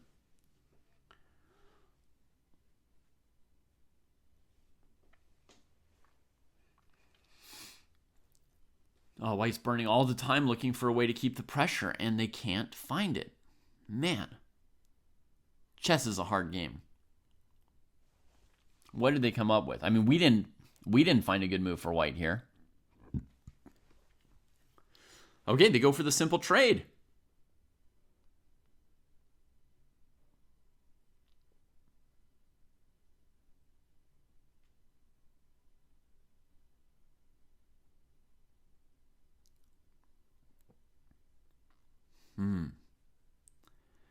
A little bit hard to see that working out, but I do understand from this perspective. Like, this would be just a slight improvement before trading that you might normally play, so you don't have black back rank mate to watch out for, right? But then black can take, attacking your rook. Rook takes, rook takes. You can't take the knight because this rook's hanging, right? And if you take here, then queen here defends the knight. And you can try and press a little bit here with queen b6, keeping this knight bad. But the fact that black is taking here already, the odds don't seem amazing for this position for white. But, you know, maybe there's still some chance to push technically with the queenside pawns. Anyway, white thought for 5.5 minutes, you know, a huge chunk of time here, and just decided to simplify. Black takes with the rook to try and force one more trade, attacking here and here.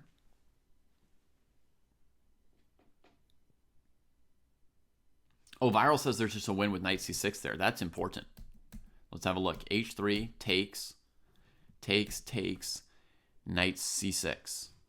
hitting the queen, and if she moves, you want to take here, and then if the rook takes here, I'm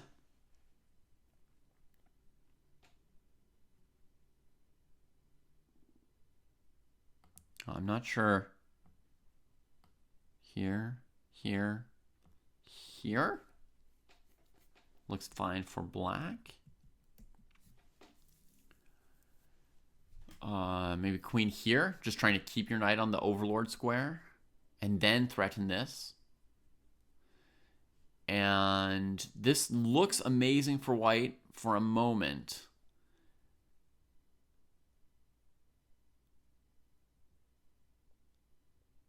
But there's this and now there's this, huh? Which oddly didn't work as well with the queen here. Knight check. King here. Queen d3 and wins. So knight e7 is already winning here. Okay, so no queen e8. Queen d7, that's simple, knight e7. Queen c7, also knight c7.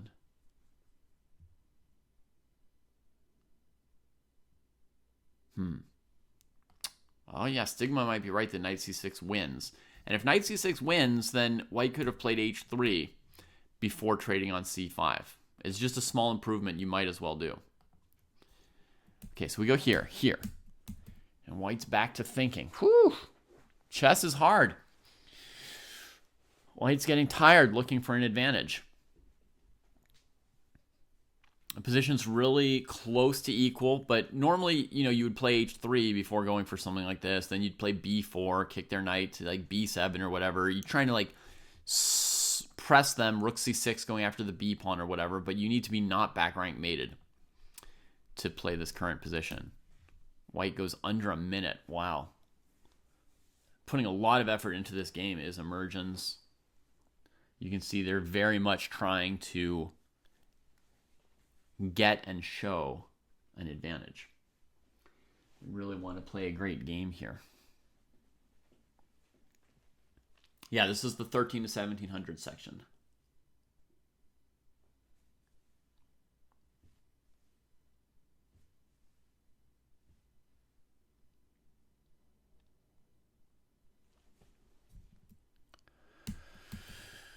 Okay, white retreats the knight and says, yeah, I'm not doing anything special, Mr. Peschel. So black can play rook c8, queen d6. Queen d6, rook d8 looks maybe the most logical to me. Just trying to improve this piece.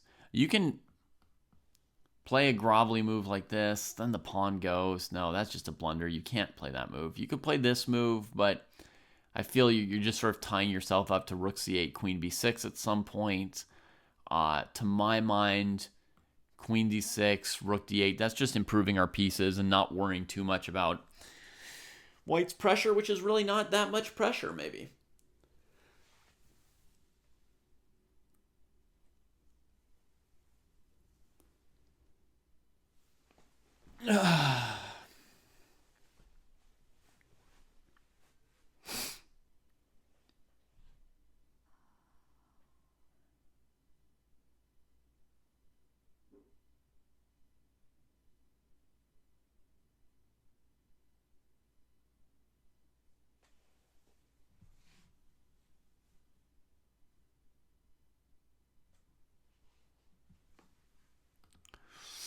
There's going to be action here. These players have 20 seconds each, melt like butter. The action's just about to come. Rook c8, b4. We'll see who's cool under pressure or who gets back rank mated, because they're too cool under pressure and they didn't have the fear in them to play one of these little moves. You're welcome, Will Blunder, and thank you for your support of what we're doing. Takes, grabs the knight. See, you wanted action, melt like butter. Look at that. Successfully calculating there's no back rank mate. Ay. Put the pawn here to keep it, maybe, right?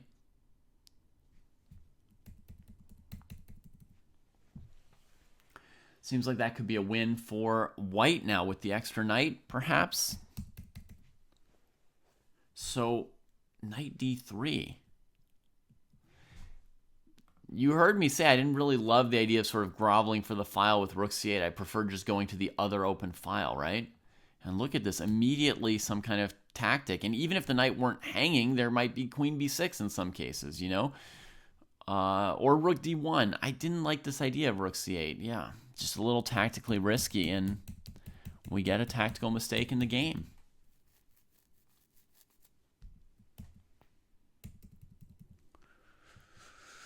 So white needs to get this knight in position to attack or win one of black's pawns at some point. You know, make use of the extra piece while keeping the king covered.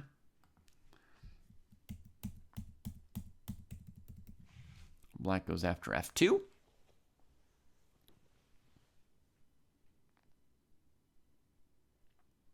King g3 could be played. That's one move that makes sense.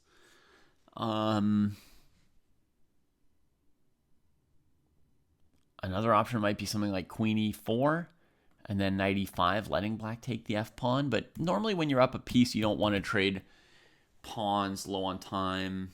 You know, you just try and hold everything together. The queen threatens queen h4. White needs to defend a little bit here. 20 seconds on the clock. Queen e4 centralizing, helping the pawn. Has white calculated this move? Black doesn't try it. Now white can clean up with queen e5. f5 looked a little messy there. All right, and white takes it. Good game by both players. They played a heck of a game there. That was some real classic Queen's Gambit strategy, both on the pressure from white and the defense by black.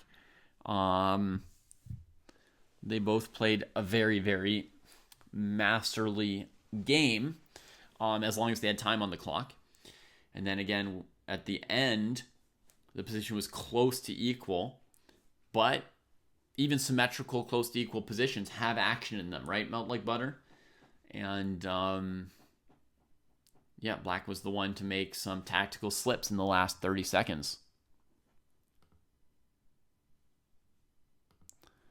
We go to the other group.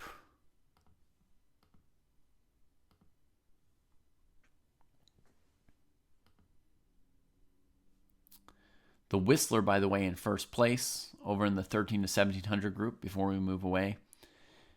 And now I'm going to close that section and open another one.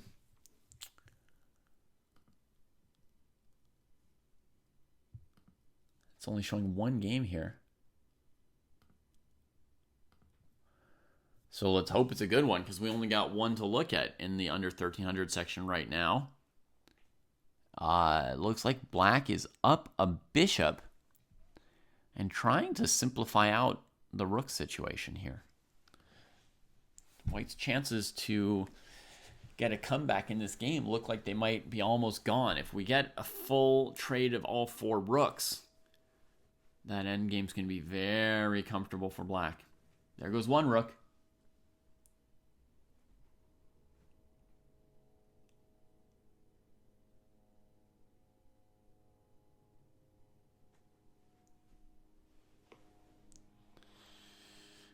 Black thinking a while before recapturing. Oh, this is Abdul. We've seen them play a good game earlier on today.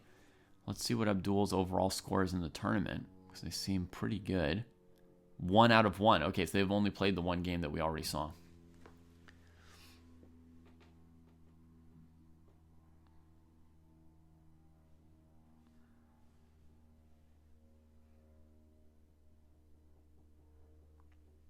Okay, good choice by white. They avoid this last rook trade here. Keep things a little bit more intense that way. There's a powerful move for black here in rook e2 that I would strongly consider. Oh, Abdul!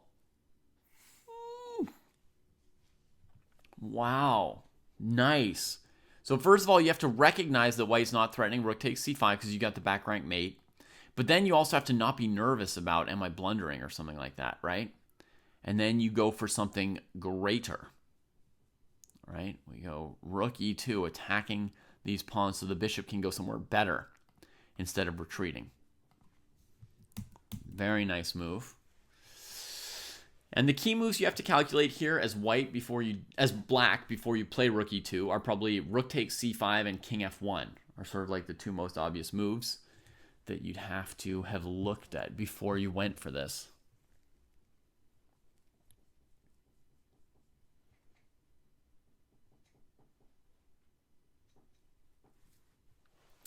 Who's leading this section, asks Melt Like Butter. Mike, who was rated 200 and is now rated 600. How did Mike's rating change so much? Let's look at their stats.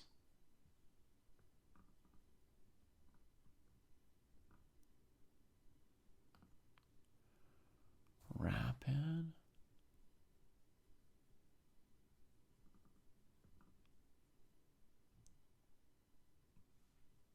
It's not showing it properly.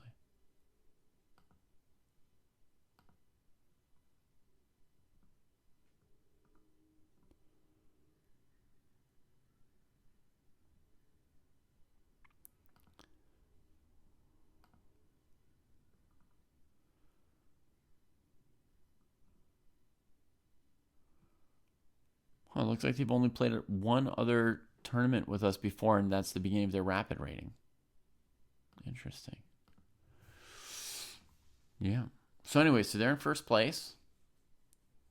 So we get b3, attacking this bishop. Check. King here, bishop b5, check. Oh my gosh. Oh my gosh, black has a huge opportunity. Doesn't find it. Huge opportunity.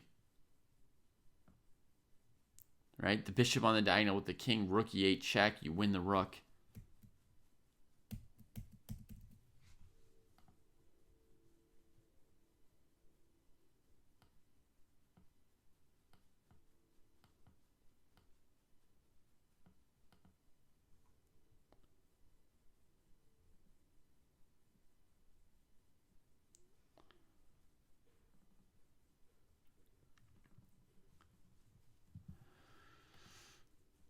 Rook c8 check. Rook c7 check. This time black finds it on the second time. Wait, but now the rook's defended. Black's victory is gone. Painful. Seeing the right idea at the wrong time. So here rook e8 check would win the rook. A move later, black thought of it, but they didn't double check it once they had the idea. And this rook is now defended. Now they go for this. Of course, they could keep moving the king, right? But now they block and lose their extra piece. And this endgame is a draw. Now, let's see how this endgame actually ends. King moves up towards these pawns here. Chess.com's highlights are not working. White goes after this pawn. Black could play a5 to try and defend it. White had this option of going bishop a5, which would have blocked this and allowed white to just win the pawn on the spot. They attack it instead. Black defends. They go after it again. Black can play a4 and trade a pawn over here. And then they'll still be able to pick up this pawn by continuing to chase after it. After a4, bishop here. And still win back a pawn over here. This is the drawish tendency of opposite colored bishops, you know.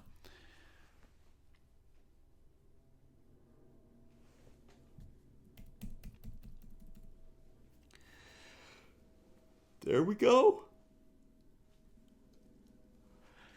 Good move, Aran Sankai.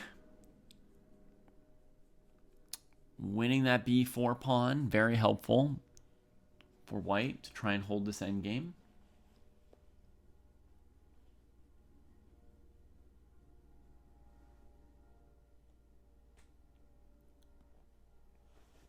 Pawn trade. King comes further forward. White gets rid of the pawn.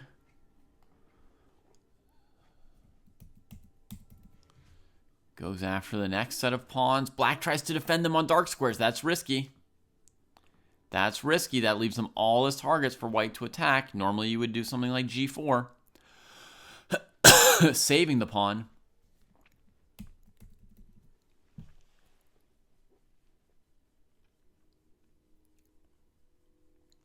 And white goes right after them, and it looks like one of those pawns is gone. h5. Bishop h6. There goes a pawn.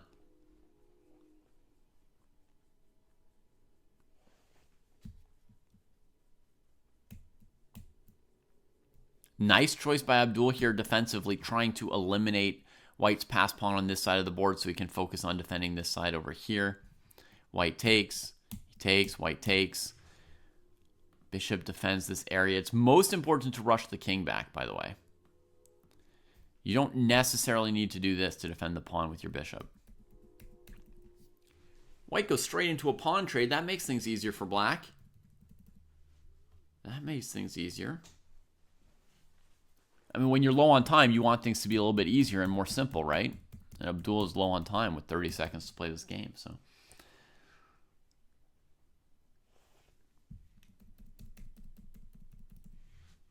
Yeah, now you can just put the king in front of the pawn. I think we are going to see a draw, folks. I can no longer see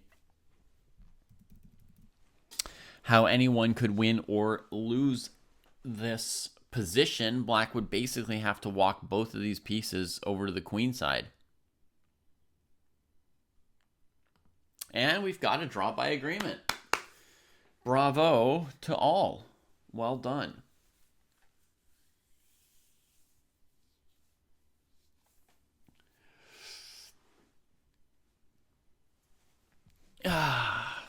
All right, let's hop sections and check out another game.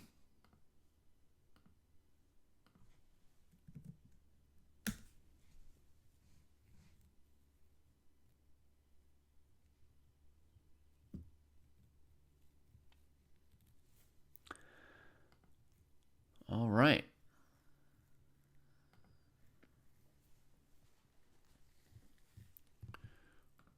Oh, we've got some tactics coming in. This pawn is busy defending the knight, but there's also a queen here. What did the knight just take? A pawn. Okay, so we're in the middle of an exciting sacrifice here from white. And they throw in a second sacrifice. Whoa! Holy moly. What is that one about? I don't even know. I don't even pretend to know.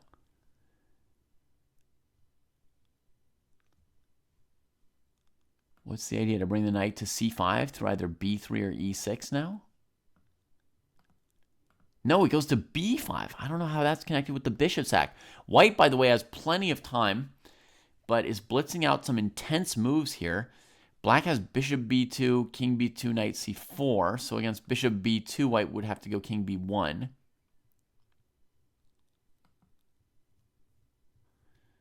Is white trying to flag black by playing some quick moves or something?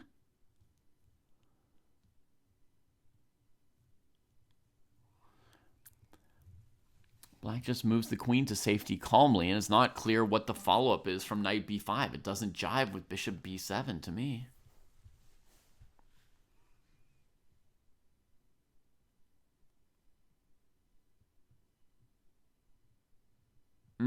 Yeah, Fatowski, we actually saw the end of that game. There was a dramatic blunder there. Or dramatic tactical error.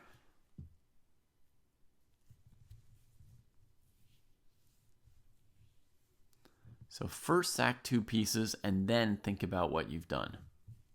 I see. This position here looked nice for white.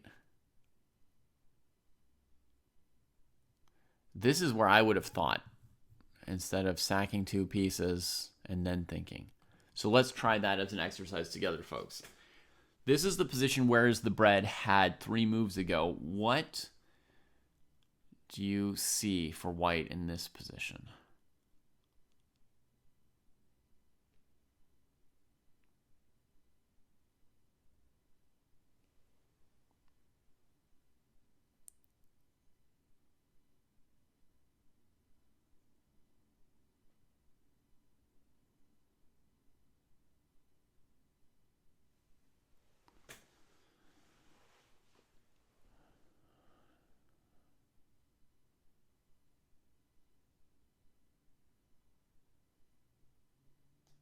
All right, I found 2 good continuations for white. I don't know how you guys are doing. They're also making moves in the game. So let's see. Knight back to d4. Queen here. So that's where the knight came from, you see. g5. f6. Bishop f8. Interesting, the queen had to come back on the file with the rook. Okay, HP Bob Dole says rook d3 in that position. There we go. That's a move that makes sense, but why we pushed the bishop to defend it first? Who knows? Who knows? This would have been winning with the bishop on g7, I think. Or I don't know if it's winning. It would have been something. The king would have had to go back. Oh my gosh, black doesn't take it! That helps white out quite a bit.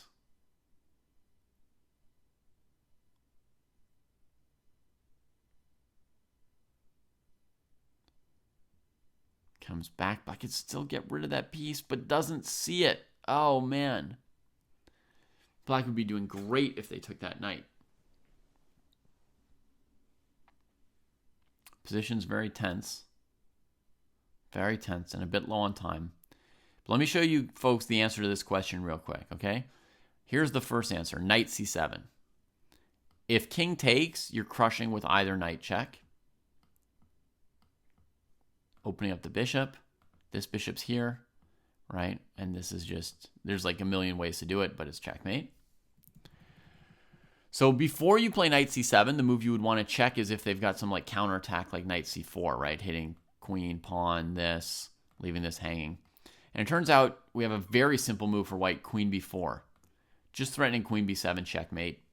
And black's position's trashed, right? We've got knight takes rook coming, their king's open. So knight c7 wins on the spot.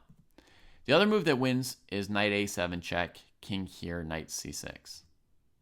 This is just to open up all your bishops towards that king. And yeah, it's as simple as we just want to trade off that knight that's defending the king, right? Come in like this and white's winning. And if black takes the knight, we do the same thing, right? We trade here and bring in the queen and give some checkmate or other. Okay, let's go to the live position. Hopefully that was useful. So we got king here. Look at that rook getting trapped by the bishop on f8. That's hilarious.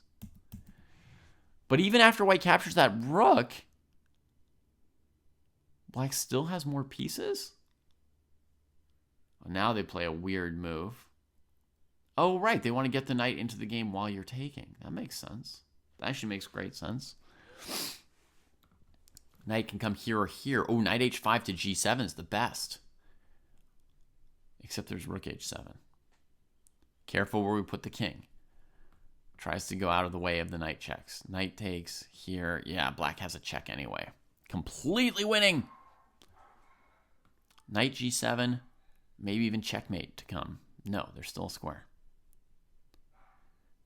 Black gets maybe too fancy. Keeps throwing checks. You need to capture this bishop. But now your opponent's going to have b3. Why are we so fancy? Nobody knows. But it's too much. Black is still up some material. But they are too fancy. Looking for a checkmate with dancing knights. King comes to join the attack. Well, I mean, Shark with a plan has a plan, right? They want to create some kind of disturbing checkmate art. And I guess they're sort of doing it. Oh no, bishop takes knight! Oh, God!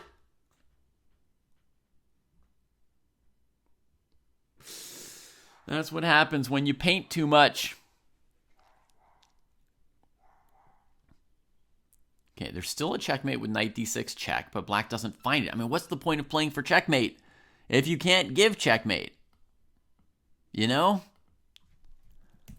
If you're going to do stuff like play for checkmate, you gotta calculate. You're taking on that responsibility. You're saying, I can calculate.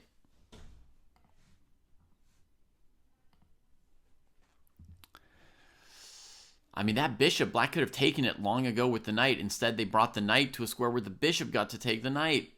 Ah, no. It is a bold thing to play for checkmate, but then you really have to be able to back it up.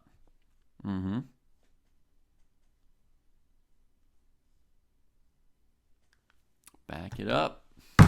Ah! King b5. Here we are. This king is still semi-checkmated. But I definitely have my doubts about black seeing a checkmate if the opportunity arises. Bishop e4. Probably a good move right there.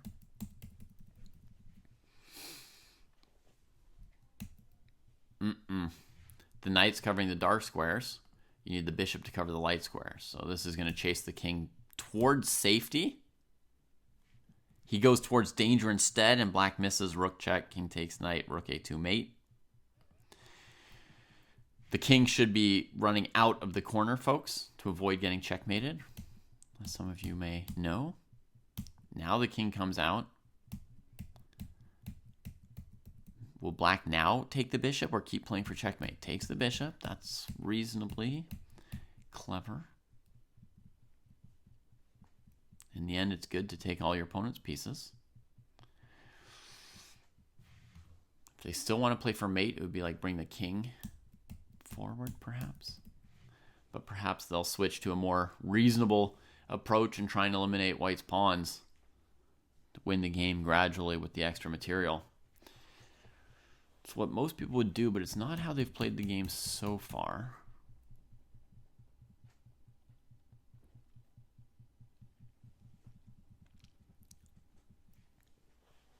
King d2, avoiding bishop e4 and taking this pawn. Bishop e4 still going after the pawn. Now the rook's going to make some move. Black should be able to handle it all. Knight f5. Yeah, king c6 was what I would have played for whatever that may or may not be worth. I don't see a problem with knight f5 though. It's just not the move that occurred to me. Looks like white doesn't really have anything they can do to save the g-pawn. So bravo to black on that account.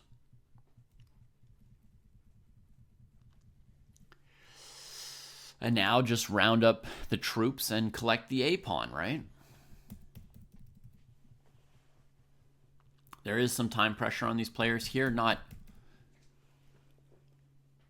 deathly time pressure, but definitely some time pressure.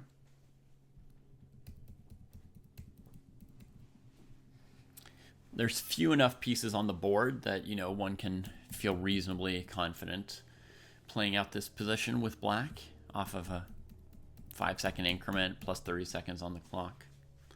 So not too bad. Push the king towards the side.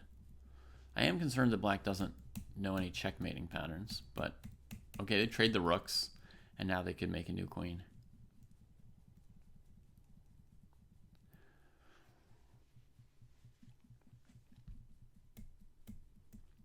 Pushing the king into the corner where I could try and set up a stalemate. I would do this, controlling the queening square, and then the king has to step away. Just a small little recommendation.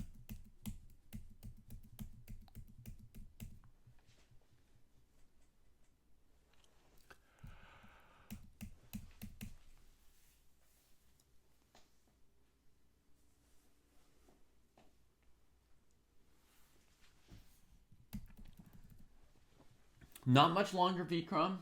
Not much longer. There's another 45 minutes on the tournament, but I'll probably be needed to make lunch for the kids in about 10 minutes. All right, Shark with a plan. Does eventually deliver this checkmate in this crazy game. They were low on time for the last 50 moves, but up tons of material.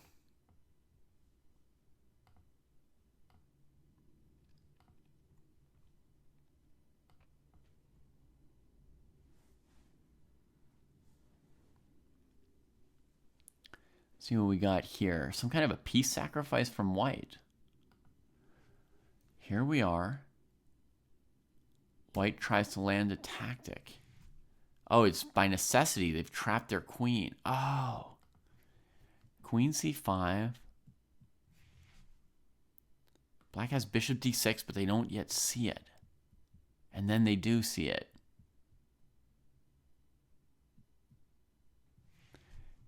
And here black could take with the knight, right?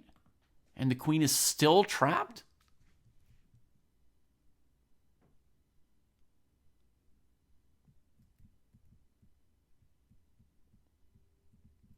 Huh.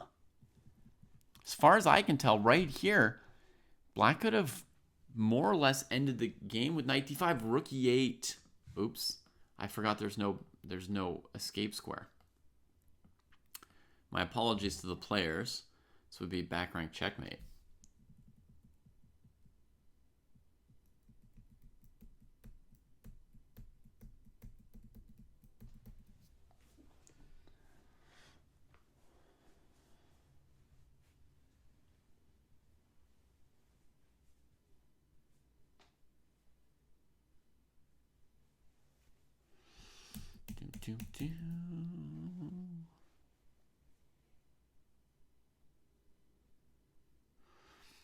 Well, we put the 5 seconds on the time control. We've been doing that for 4 years and 10 months by now in all these tournaments, so that, you know, a beginner who gets king and queen against king at the end of the game will be able to deliver checkmate, you know, or somebody rated 800 or 1,000 who gets, you know, a rook endgame with 5 extra pawns will be able to eventually push one down the board and queen. Or actually, some of those players need the 5-second increment to checkmate with king and rook against king. So we just put a small increment on, because we have a lot of beginners who don't have experience managing their time or finishing off games. So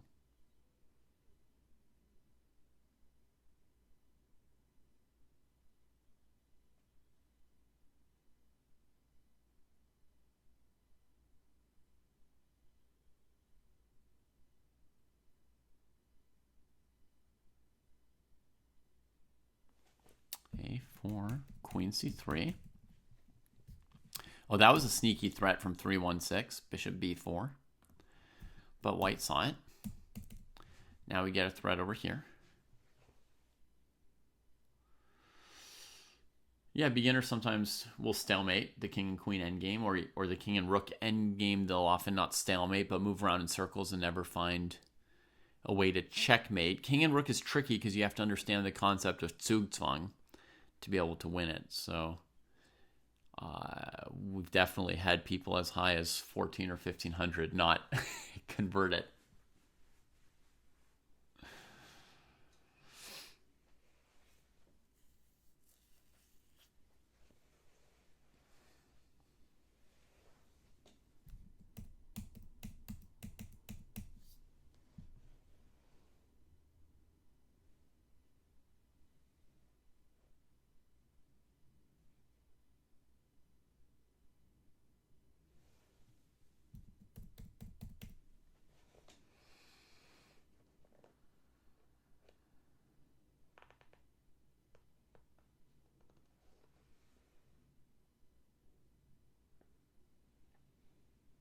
Yeah, Stigma. King and rook against king. A basic checkmate.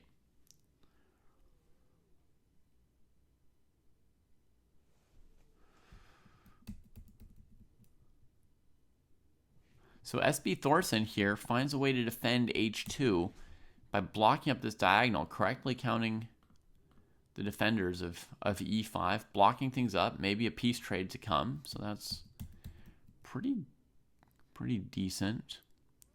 Black's advantage is still a bishop against 2 pawns. It's just enough to win, but not enough to be a given or super easy.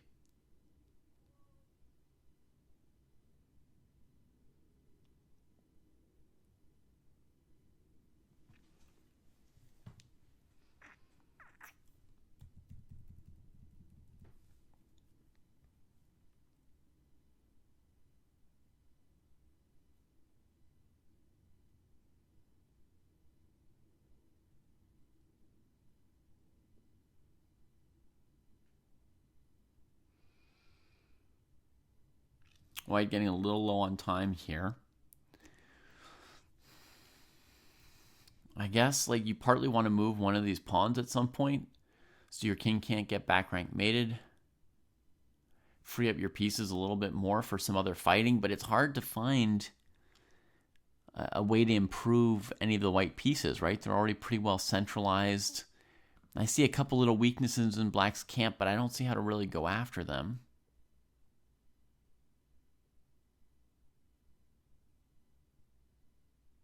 Maybe I'd try h3. I don't know.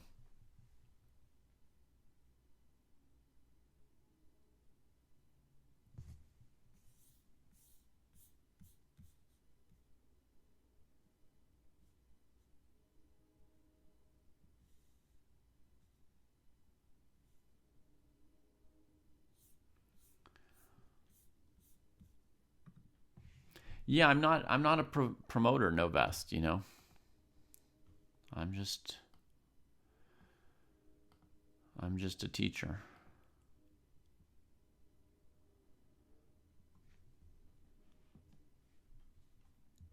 All right, so we get a knight trade. Pawn goes to g3 to block the unopposed bishop a little bit.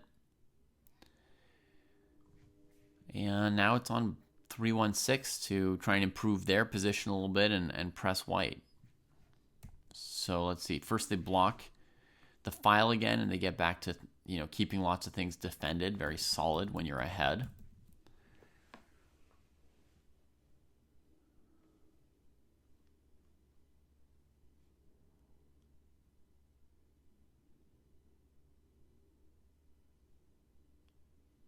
Congrats, Kavutskiy.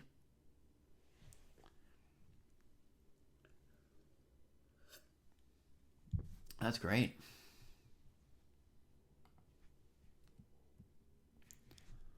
King g2. Yeah, that keeps black from putting a bishop on one of these squares and creating an artificial back rank forever. I had thought for black of maybe playing like bishop h3 or f3 at some point here. So king g2 preventing that makes sense. Queen comes forward, tying black down a little bit more to these weaknesses. And, you know, the queen's busy with this. Yeah. Not easy for black, but white's the one with 20 seconds, so maybe white's more likely to crack eventually. We'll see if that's the case.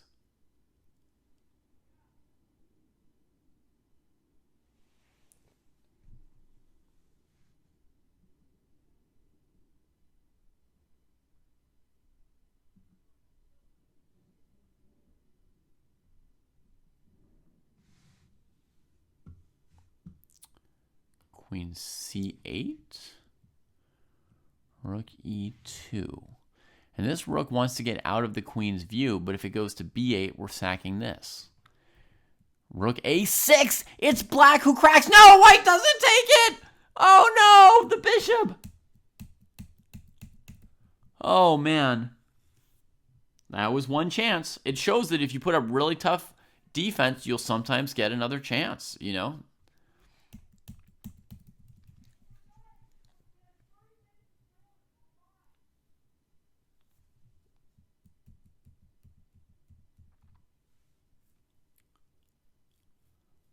We don't think the rook's going to go to a6 a second time, right? Comes back to a8. Just putting the ball back in white's court. And white could shuffle the rook, right? Maybe rook e1, rook e2, rook e3. They're shuffling the queen because they got the hand on the queen and not much time on the clock. Black moves the bishop to h3. Now there's back rank mate to watch out for.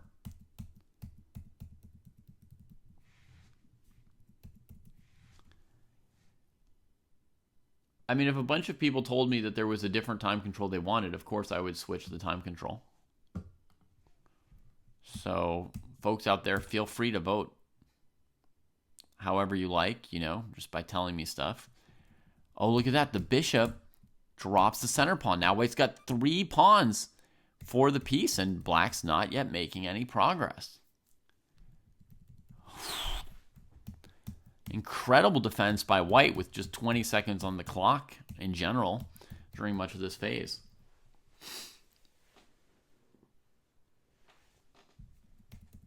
Queen Queen c6. Yeah, that looks like a good square. Got to watch out always for checks, but there are none at the moment.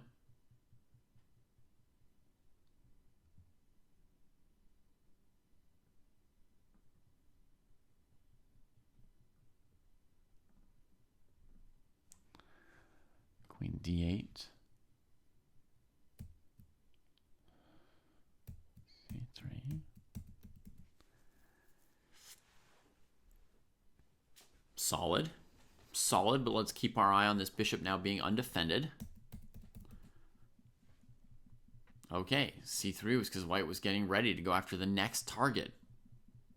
SB Thorson might be feeling it. Might be feeling like, hey, I've been down a piece for like 20 moves almost without black untangling this rook from the back rank. It's been like hopping around on a5, a8 and stuff, and he's thinking, maybe if I pick off another pawn, I'm going to try to win this game at some point.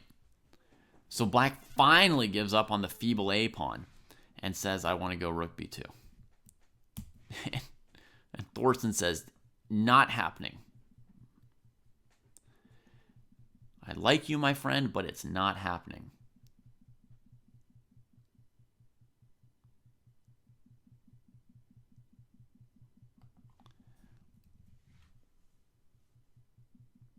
Viral Stigma says at some point white might be able to go like rook e6 and then just go after all the light squares. Possible. I mean, it would be intense to go down that much material. And white trades everything off with a rook e8. So that's going to take the queens and the rooks off. We're going to go into an endgame. It's actually, I would say, a sigh of relief for black.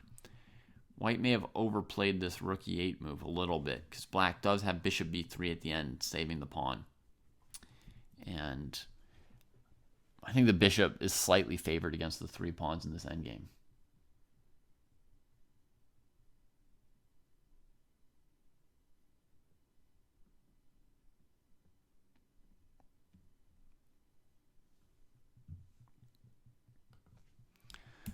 I also had a hard time getting up this morning, Novest.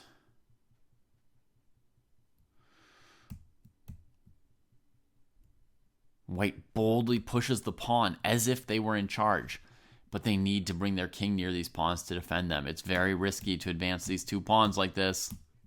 Oh, there goes one of them. No, white gets it back. Okay, they're still okay. They're still okay. But can black now just get this bishop going and start cleaning these up from behind? Boom. Finds it. Boom. Finds it. Yeah, and white pushed too soon. Pushed too soon. And now the pawns drop.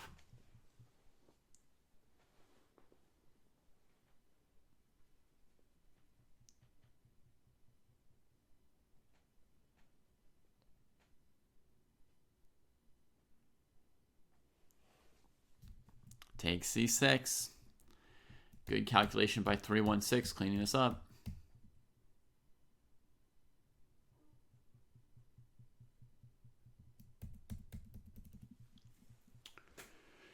Whew, it was an epic defense by SB Thorson, but I think it's nearing its end. I mean, maybe Thorson's going to keep fighting because they're a fighter, but I no longer believe that 316 is going to have any more trouble. Oh, has the tournament petered out, Fatowski?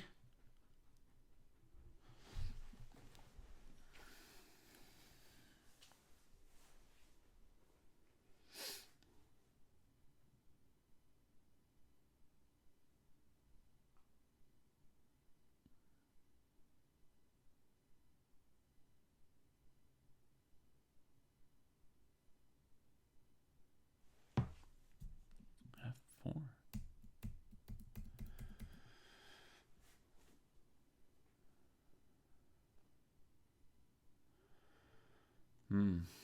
Sorry.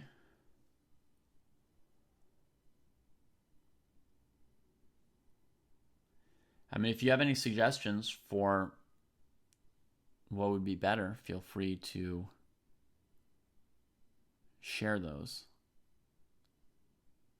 I don't know if it's obvious or not, but I don't know what I could do better.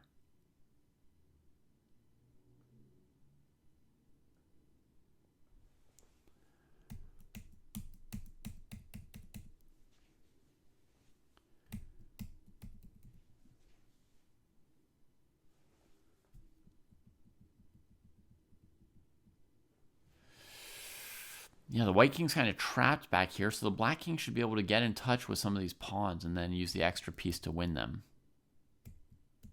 Yeah, there goes one. Perfect. Yeah, I had to run the tournament on Saturday this week instead of Sunday because my partner's working a shift at the hospital tomorrow. So,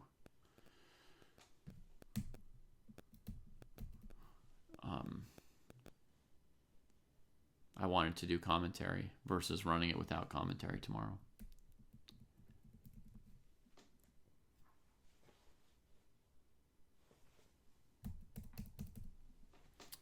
I would love for it to have a consistent time, but I have said all along that there's no way for me to do that. Like, there's no time that I can always do because I'm always on the hook for my kids. So, yeah, definitely an obstacle to the events becoming more well attended, I think, but it's just sort of a set limitation that I can't do anything about.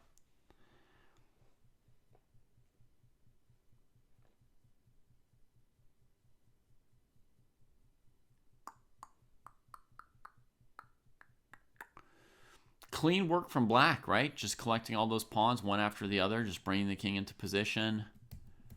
This one got dropped. I think because white feared bishop g4 check, trading bishops and simplifying the game even more. So took that one, then came after the next one. f3 was also played to stop that bishop g4 check. And now eventually the king's going to be forced away from defending that pawn. White tries to hold it with the bishop, but the bishop was on a very short diagonal here. Black takes away the square on h5. You know, clean, easy.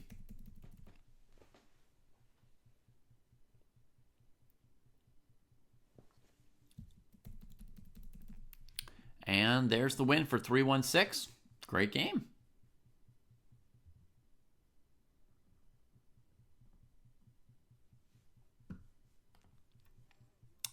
All right, let's close that one down. And check if there's any games left in the under 1300 group.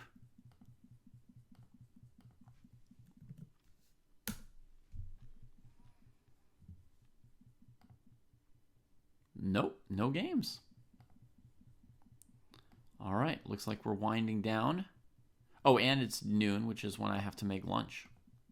So, we're going to preemptively congratulate some of our winners here.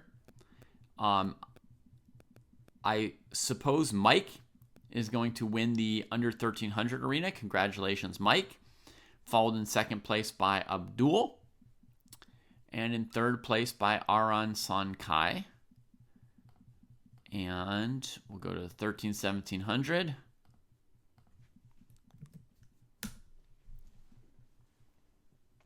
And acknowledge first place for the Whistler, 007 with a perfect score. Second place for Optimal Apocalypse. And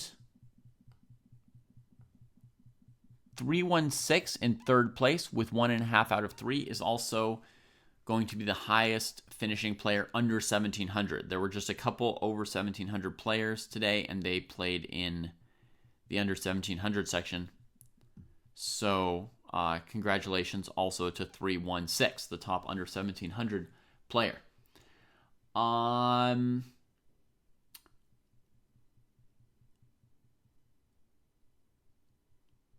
I've congratulated you, Noves, for the jury.